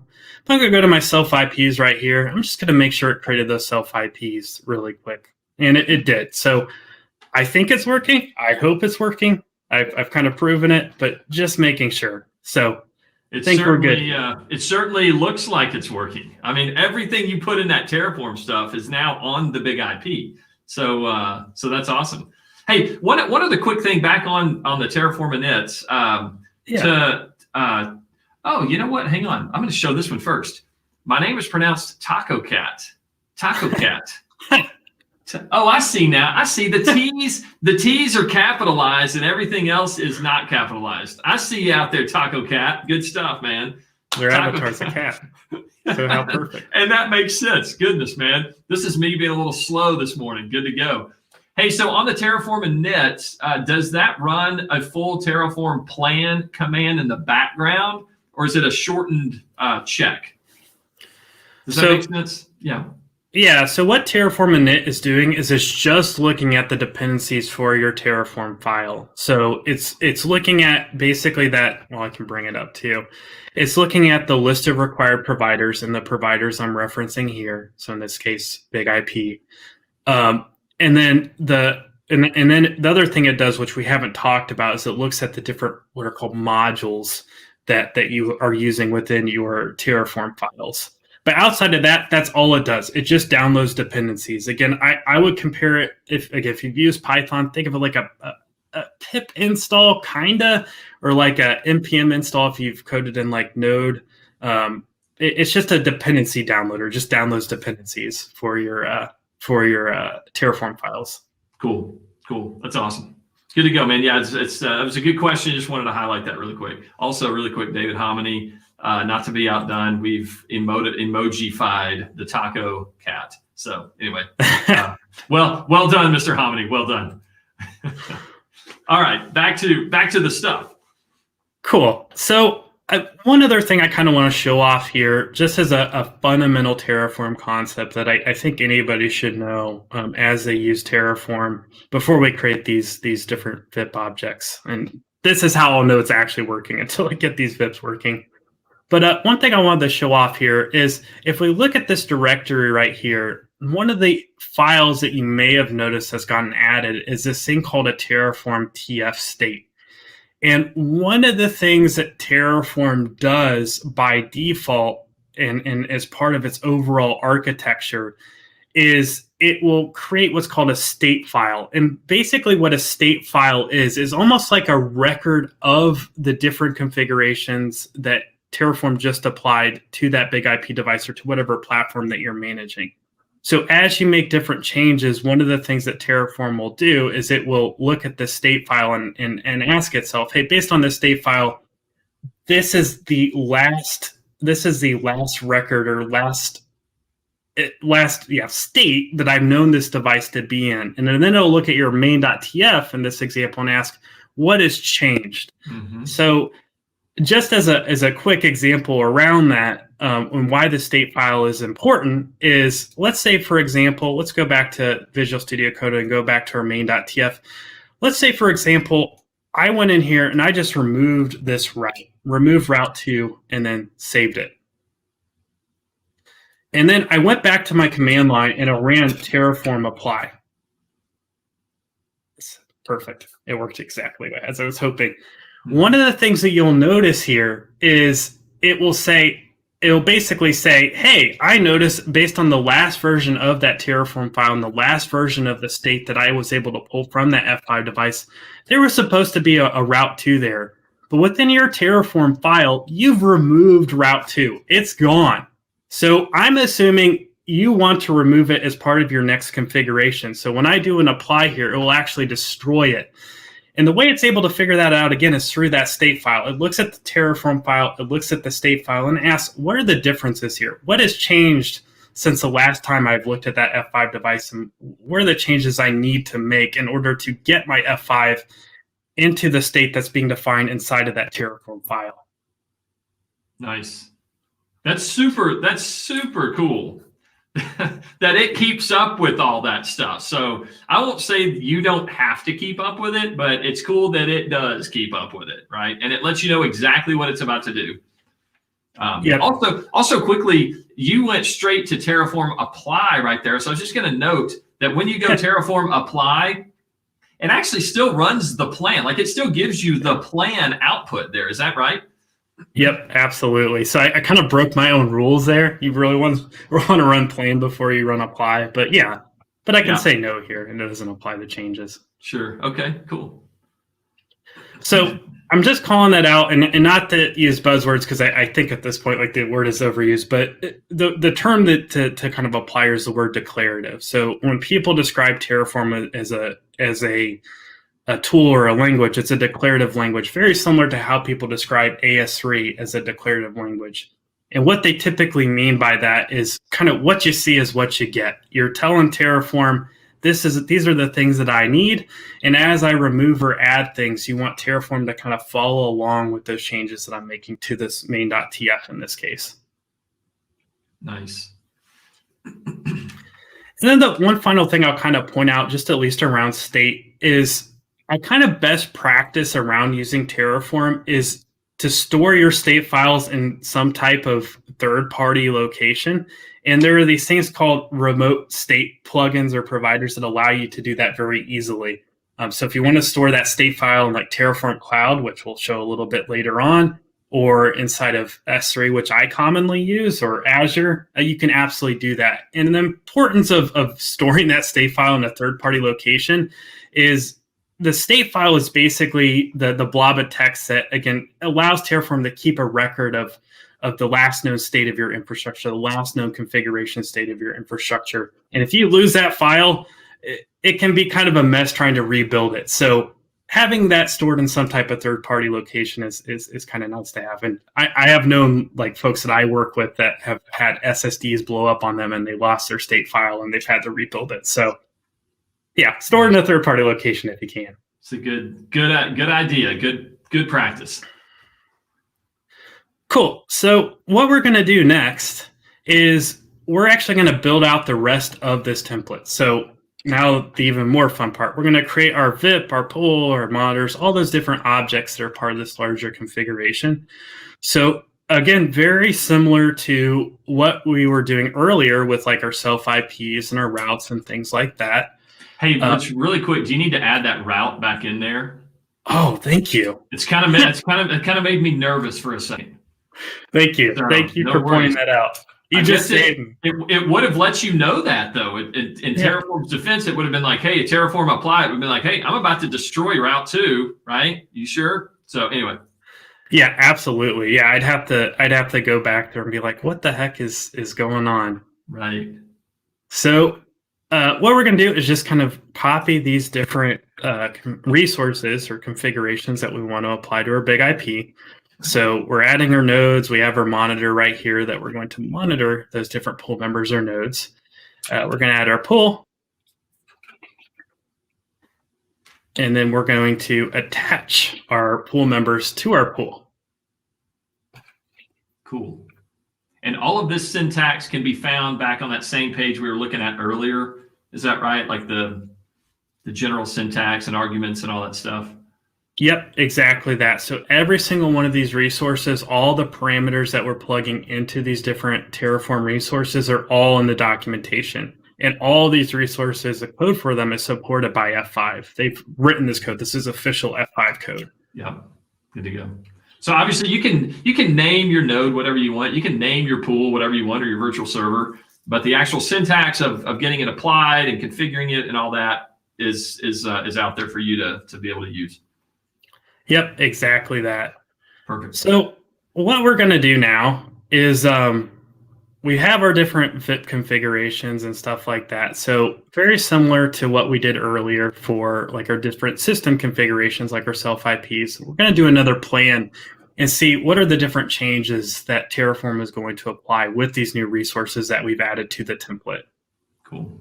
And you did, really quick, you did have to hit save on that. If you don't hit save on that video, then it obviously is not going to know, right? So that's another important thing. Thanks for calling that out. You'd be amazed the amount of people that miss that step. Like it's like it's all right there. What's going on? It's like, well, you didn't save it, so you gotta save it. Good stuff. You'd be amazed the amount of times I miss that step. Right, exactly. We've all been there. We've all been there. Exactly. So I'm going to run Terraform plan again, and assuming all my syntax is good and it looks good, what I should see now is it's going to add 7 new resources to my big IP. If we look at this list, what it should list out is basically, again, those different resources that we had declared or that we had specified inside of that main.tf file. So I can scroll through this whole thing. I'm pretty confident it's doing what I think it's doing. And what I'm going to do, is I'm just going to run a Terraform apply. So I'm going to scroll down. It gives you the little summary, and then it wants you to apply. I'm trying to follow the lab guide. Yeah, so that's all right. It did the same thing again. It ran wicked fast. I'm going to say, yes, I want to make these changes. Yeah. And it's going to build them out. And again, within like 2 seconds, it's built out those configurations and they're available to me. No one's ever created virtual servers and pools and nodes and all that manually that fast. Yeah. Yeah, absolutely. No.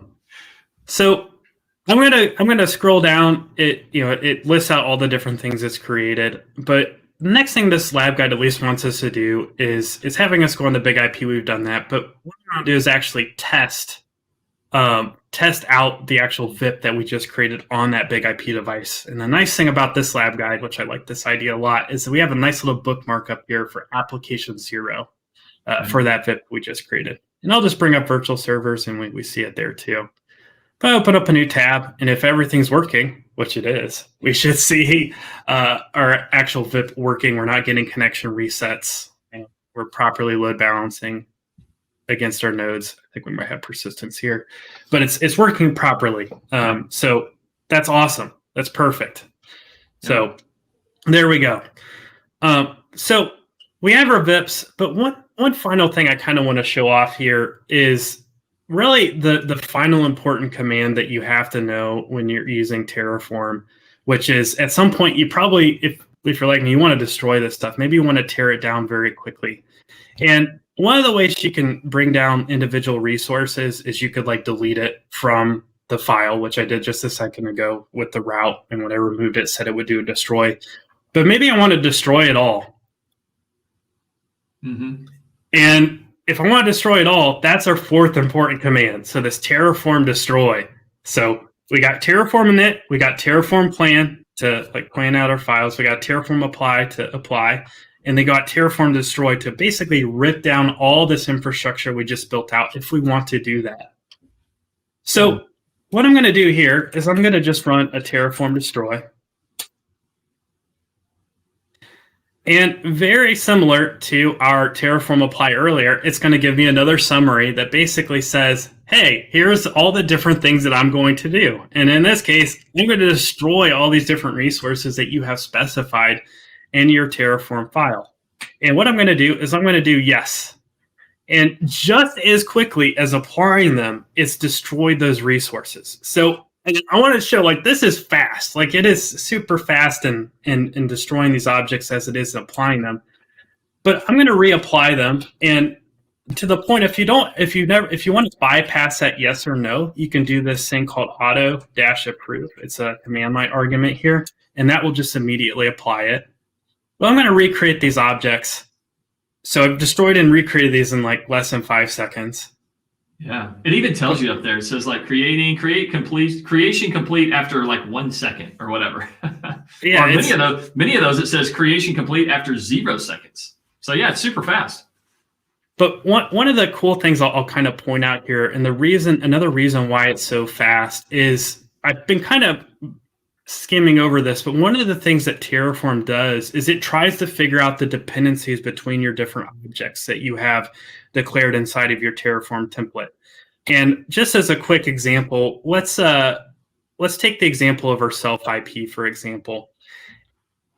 In order to have a self IP, I have to have the VLAN to host that self IP already configured. And the way that Terraform figures that out is basically through a reference variable that we have right here. We're basically saying, hey, when I create the self IP for my internal network, the VLAN I want it hosted on is bigip_net_VLAN.VLAN1.name. And that is a variable that basically points to that VLAN resource that we created earlier. So if I go to bigipnet VLAN.VLAN1-name, what it will know is, hey, in order to have this self IP, this needs to be created. And when it's created, I'm going to take this name that's right here and use that as my value for the VLAN that this self IP is going to be hosted on. So hopefully that made sense. Yeah. Super cool. So let's just say you forgot to create that VLAN and you want to create the self IP. Then would it say, hey, we need us a VLAN before we can do this thing? Yeah. Or would it just be like, hey, error or whatever? Yeah, if you're referencing, like maybe this is referencing a non-existent VLAN or something like that, then it would error out. So absolutely. Yeah.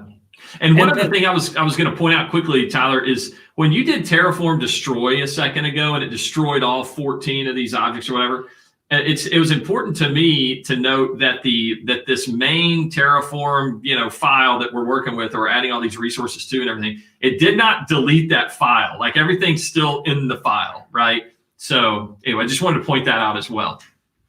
Yeah, no, and that's a very good point. So really the use case for something like that I have used it for and we've started to use internally within Worldwide is, things like AWS are very expensive, as we all know, or they can be, especially when you're on a budget. And one of the cool things that you can do with that kind of apply and destroy mechanic is maybe I just want to build something very quickly in AWS or on an F5 device and then bring it back down, within like 30 minutes so I don't get charged a crazy amount of money for it. You can easily do that with Terraform, and all the code to build out that infrastructure is in that Terraform file. And there's so much power to that because, again, you can quickly build and destroy these environments on the fly. All the configurations for your devices or for your infrastructure is in that code. It's a great combination. Nice. Yeah, it's super, super cool. Cool. So we've done an apply, we've done a destroy. Here's kind of the first dependency. The other final thing I want to call it here is, let's say in the case of like this route right here, there's not a direct reference to the self IP it needs to communicate. Another way that you can build out these dependencies is there's this reserved syntax called depends_on.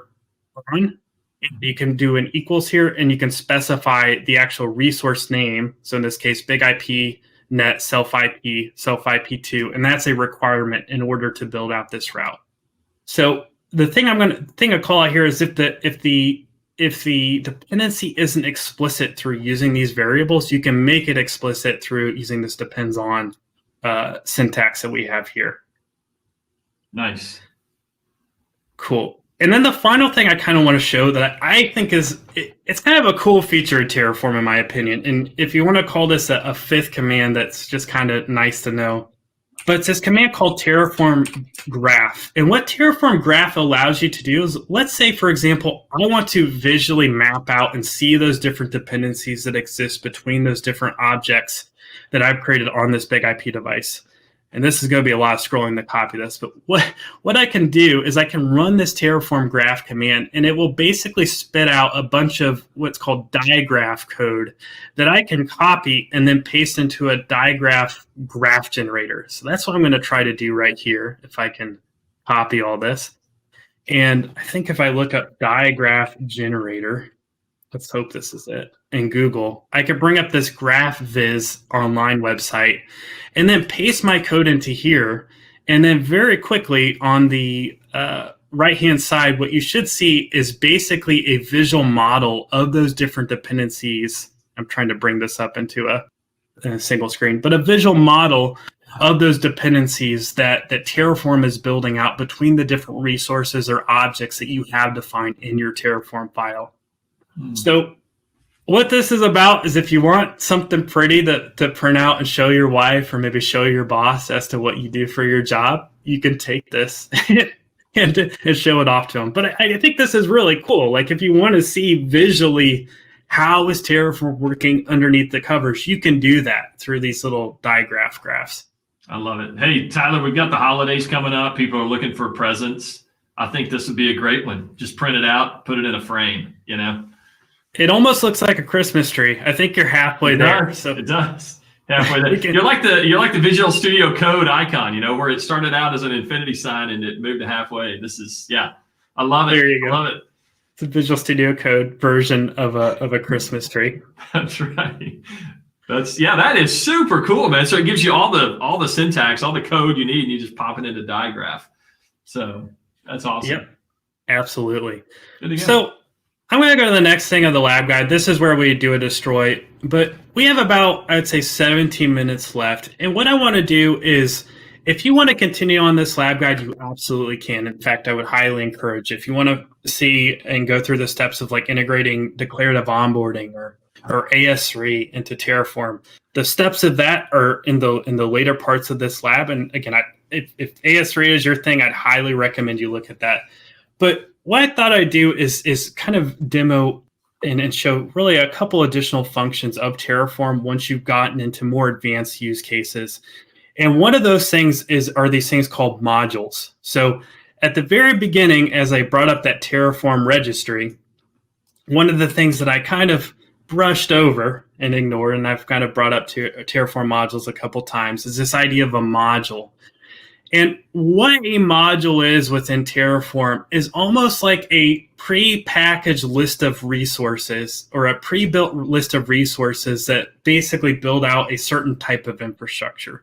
So an example of that would be like, maybe I want to deploy a big IP into AWS. There is a Terraform module that allows you to do that. It has the list of resources to like create the EC2 instance, the security groups, the networks, the routes, all those different complicated things that you would have to figure out on your own in Terraform. It's already pre-packaged in that module. And the way to bring that up is it's, again, similar to earlier, it's in that Terraform registry in the module section. And if I want to like look up the big IP module, the way to do that is just to type in big IP. And it's kind of hidden, but if you click this module see all section right here, what you'll see at the very top is the AWS module, at least in this case, around building out a big IP in AWS. And very similar to our resources, very similar to our provider, it's incredibly well documented, where it gives us a description on how it works. It tells you about how the passwords are set up, but more importantly, it gives you examples on how you can use this module, the actual syntax. So in this case, you notice it says module instead of resource here, big IP, and the different variables that you have to plug into this in order to get this to work. So again, the way to kind of look at this is like a pre-packaged big IP. Instead of specifying again all the different configurations that you want to make in AWS to build this big IP, this module kind of does it for you. And if I scroll down, what I should see, or maybe it's not here, maybe it's at the top. There we go. There's a list of inputs that it gives you and outputs and things like that. But the other reason I bring these up is these are also a great reference for looking at other people's code as you build out your own Terraform module. So as I was getting started using Terraform, what I would commonly do is I would look at other people's modules and try to figure out best practices from that. Like, I'm like, oh, that's kind of cool how they did that. I think I'm going to steal that. I'll make that my own.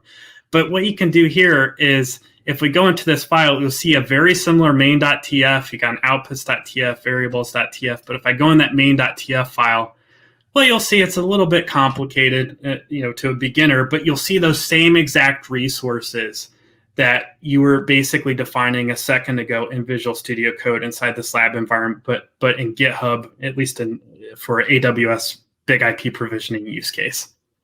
So calling that out. Cool. Super cool. And then I'll tell everybody this. So my big test for any open source solution, and this is kind of my joke internally, is can I use this solution to deploy Minecraft? So one of the things that exists today, yeah, it's a good thing to have. You can look up Terraform Minecraft module. And the cool thing about this is there's actually a module on GitHub today for deploying Minecraft inside of AWS. So this is like my ultimate test, and Terraform has passed it. Like anytime I spin up a Kubernetes cluster or anybody spins up one, I always ask, hey, have you put Minecraft on it yet? Yeah, so it's Minecraft. Well, Tyler, to be fair, there's a broken McDonald's ice cream machine thing. So, if we've got that, pretty sure we got Minecraft, but in fact we do. So, that is the ultimate test. Yes. It's good to know Terraform passed it. Fantastic. Minecraft. See, this is where we're starting to really get real. I mean, we do need to configure our big IPs and all that, but we got to have some Minecraft going on. So yep. I love it. Exactly that. It's Good not stuff. worthy of use unless it can deploy Minecraft. I'm just putting That's it that way. right. That's fantastic. Hey, really quick, there was a question a couple of minutes ago by Taco Cat. Which, by the way, Taco Cat, I'm starting to get hungry, man. I'm starting to get hungry for some tacos. But anyway, he says, is the backup file it creates unique? So is it going to be overwritten if destroy is run multiple times? You know what I mean? Yeah. So yeah, I think I understand what you're saying. So yeah. So one of the things that I'll say around one of the things that you can do to kind of address it, if you're ever worried about like maybe that TF state file ever getting accidentally destroyed, and I'll show this. So one of the things that one of the reasons why I like using these different remote backends is many of them have some type of versioning behind them. So if you delete something by accident, or if this file is commonly being updated, in the case of like Amazon S3, just as a very quick example, you can enable versioning in there, and you can go back in time and see, on January 14th of, 2016, here was a version of my infrastructure, so yeah. And I think that's the heart of what he's getting at, is it's like, as soon as we do a backup, then are all the previous ones that I had before, they completely gone? But the answer is no. I mean, you've got the versioning, or there's certainly a way to make that happen. Which is super nice, super nice. So that's awesome, man. Hey, and then I wanted to call out too, really quick, Brandon Hunter, that digraph feature is super sweet, which is, it really is. That's just a cool little fun thing. David, Mr. Hominy, said, yeah, that's true, although it doesn't really help my wife understand what I do. So, no comment on that, David Hominy, but, good stuff. But no, the digraph thing is super sweet. Yeah, absolutely. So, kind of back to this screen right here. So, again, at a high level, that was kind of modules.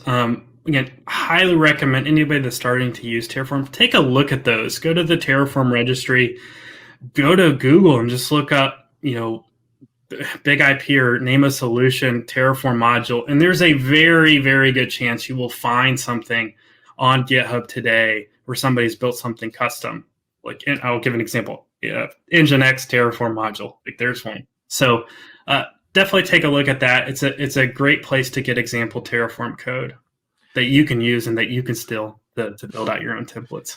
And that's the heart of a lot of this. I think for some people, I can speak for myself, when I think about getting into this world of automation and there's all this code and it's, man, I got to create these resources and the whatever. It's like, man, how am I going to type all that out, or how am I going to know what to include? But the truth is, like you said, somebody's already written it all, basically, or certainly the foundation of it all. So maybe I need to rename my virtual server, John's virtual server instead of that, or whatever. But but the heart of putting all this together in the syntax is already out there. So just go use it. I think that's really cool. Yep, absolutely. So kind of the final two things I want to cover, maybe the final three things if we have time. Cool. John, do we get cut off right at No. We can go a little bit late. That's not a problem. Okay, perfect. I appreciate it. Yeah. We won't go that much far over, I promise, if we do. So the final two things that I want to show is kind of around the art of the possible. So, you've been using Terraform for an extended period of time. How do you start applying kind of those what are called infrastructure as code practices to managing the different components of infrastructure, maybe your big IPs within your data center? How do I take code in a version form and have a standardized automated process to take that code and apply it using Terraform and perform configurations on our F5? And what I've done is, if you go to my GitHub account, I have several different repositories here. So if you're, again, looking for example code, I have a little bit here around Terraform that you can look at. But one of those repositories that I have listed out here is one called F5 Terraform CI/CD Demo Public. So a common question that a common step and a common question I'll get from organizations that I talk to is, how do I integrate, let's say, Terraform into a CI/CD pipeline And that's kind of what I've done here, and I'll demo in just a second. But if you look at this repository, the way that we have this set up is it's really kind of a 4-step process. So all the configurations that I'm using to manage my big IP device, to manage this architecture right here, are being provided and listed out inside of my GitHub repository in a very similar like main.tf file that you just built out a second ago inside this lab. And as I make changes to this source code, one of the cool things that I can do is I can use this thing called GitHub Actions. And for the folks who've never used GitHub Actions before, this is kind of what's called a continuous integration tool, but it's very similar to like a GitLab CI or a Jenkins, or a couple weeks ago, I think the Canadian Parliament guys were using Azure DevOps. Yeah. But all these different tools at a very high level kind of do the same thing, which is they'll take your code and run some type of standardized process. But as part of the standardized process, what GitHub Actions does is it's going to look at those changes that I made to my code inside of this repository, the declared state that I have inside of this repository. It's going to hand that over to Terraform, or Terraform Cloud in our case, which I'll show in just a second. And Terraform was going to take those changes and carry out those changes on AWS in this case to provision my big IPs, and then configure our big IPs so they're ready to take traffic. And then as a final part of this whole thing, so I kind of added this as an example, but one of the cool things about Terraform is it can also call other tools that you're managing. So as a final step, one of the things that I do is after Terraform provisions this hardware, it actually it hands it over to Ansible, where Ansible performs the actual configuration management steps. So the building of like the VIPs and the pools and the nodes and the profiles and stuff like that, just to demonstrate the fact that, hey, you can do this very easily. So what I thought I would do just is a very quick demo around this. And if you want to look at this code again, it's on my GitHub profile, and you can pick it apart and look at it. I don't think we're going to have enough time to go through the different pieces. But if I go to my private version of this that actually has the GitHub Actions enabled for it, which I'm going to do right now. There we go. The way that I've kind of set this up is I have 2 different branches on here. And the way to kind of look at a branch is this is like a subset of a version of a code where I'm adding a new feature or maybe a configuration change that's separate from what's running in production. And at some point, I hope to kind of merge that in or bring that into my production configurations. But if I go into this change right here, this branch, earlier today, what I did is I made I clicked the wrong one. I made a change that basically increased the number of big IPs that I'm running inside of AWS. So as part of that larger architecture, I'm running my big IPs inside of a cluster. And let's say maybe because it's a holidays, maybe I'm seeing peak holiday traffic, and I need to increase the amount of big IPs that take on that traffic. So what I did is I updated that repository. I updated a variable that basically specifies the number of big IPs that I need inside of that cluster. And I changed it from 2 to 3. And in order to kind of apply this change, and it's a little bit hard when I'm by myself, to create this pull request. And basically what a pull request is within GitHub is it's basically an approval message. The idea is it's an approval message to merge this code into my production copy of the code. And what would typically happen if there was another person here is I would create this pull request describing the changes I'm making. In this case, I'm increasing the big IP count. And what will happen behind the scenes as part of this automated GitHub Actions process is it will kick off basically a test process that basically runs that Terraform plan and verifies that code is in a proper working state for me. So it already goes through those steps of giving me a kind of a synopsis, or the person who's reviewing this pull request, a synopsis of the different changes that this change that I'm about to make in Terraform is about to make to our big IPs. Now that's pretty super cool, Tyler. That's like next level stuff. That's really, really cool.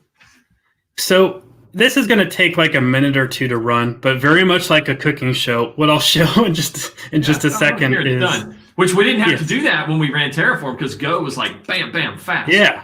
Yeah. What's wrong with GitHub Actions? Come on. No doubt. But what's going to happen behind the scenes is what GitHub Actions is reaching out to is this thing called Terraform Cloud. And Terraform Cloud is basically a cloud service that Terraform provides. You can actually sign up for free. They also have enterprise options that allows you to run your Terraform plans, your applies within the cloud and integrate different solutions like GitHub Actions with it. But in my case, what we should see in just a second, and actually just ran, but I'll show what's happening in Terraform Cloud, is it queued up a new job where it basically is running that plan where very similar to what we saw earlier, where it's listing out all the different changes that it's going to make. So in my case, in order to add a new big IP, it's going to do 12 different adds, and then it's going to do a delete. I'm actually not sure what the delete is, but it's going to do 12 different adds as part of that process, very similar to when we ran that command earlier in the command line. Yeah. And what's really cool about this integration, and this is documented, and I'll show a link to it in a couple minutes, is it basically took that information that was in this plan inside of Terraform Cloud and pasted it into my pull requests that I have within GitHub.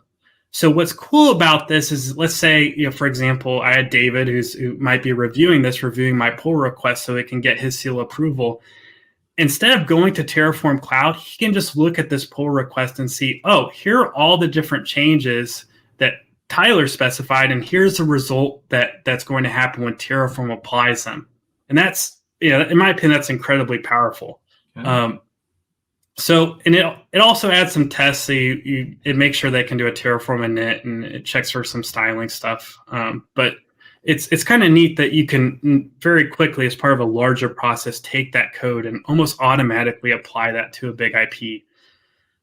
So I'm gonna just merge this. So I'm gonna give it my seal of approval. And once I do that, what's going to happen is Terraform or GitHub Actions is basically going to reach out to Terraform Cloud again and basically apply these configurations. So do the same exact thing we saw a couple minutes ago with Terraform Apply, but within Terraform Cloud.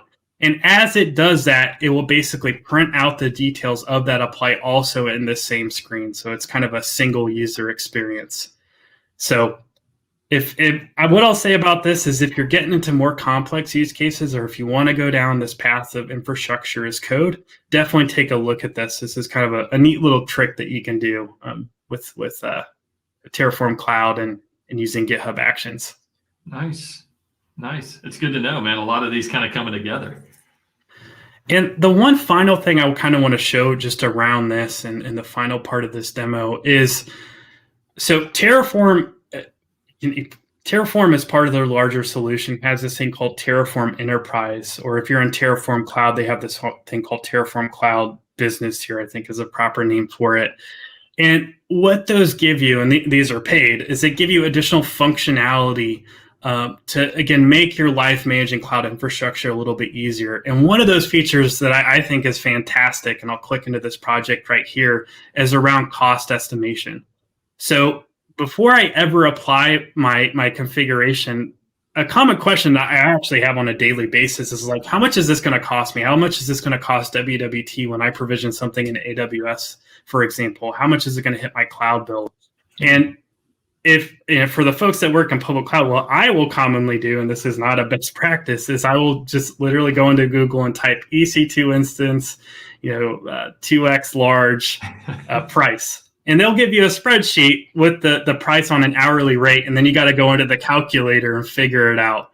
But one of the cool things about Terraform Enterprise and that business here in Terraform Cloud is, before you apply that template, and you can also feed this in your CI pipeline, it will give you a cost estimate in AWS or Azure or GCP, whatever that provider is, on how much this is going to cost you on an hourly and monthly basis.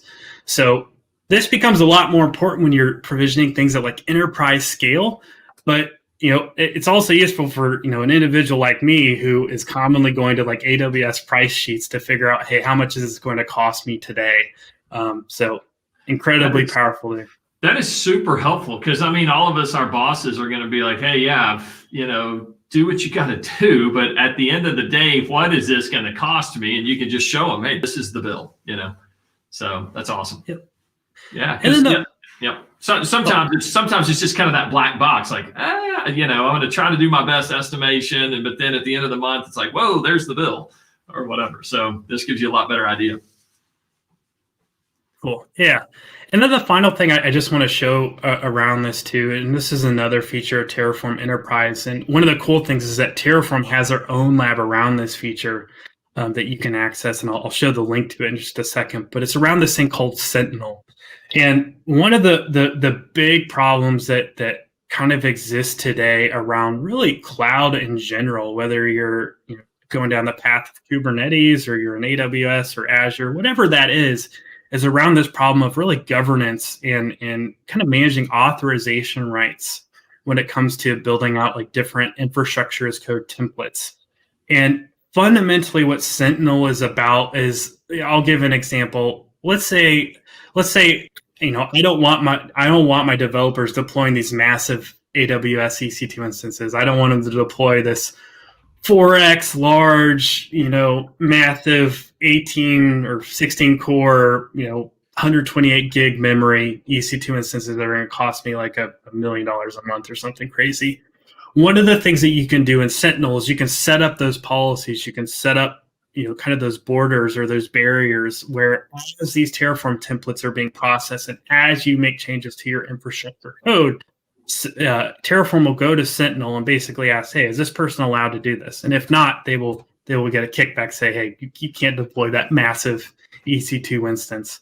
But I point this out because this is, I do a lot of work in the Kubernetes space. Also, this is a big problem also in Kubernetes. And it's nice to kind of have some type of policy language that is built into the tool that can kind of handle these type of use cases.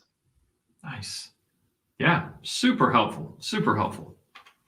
So one final thing I'm going to show is, if I can bring it up, there we go.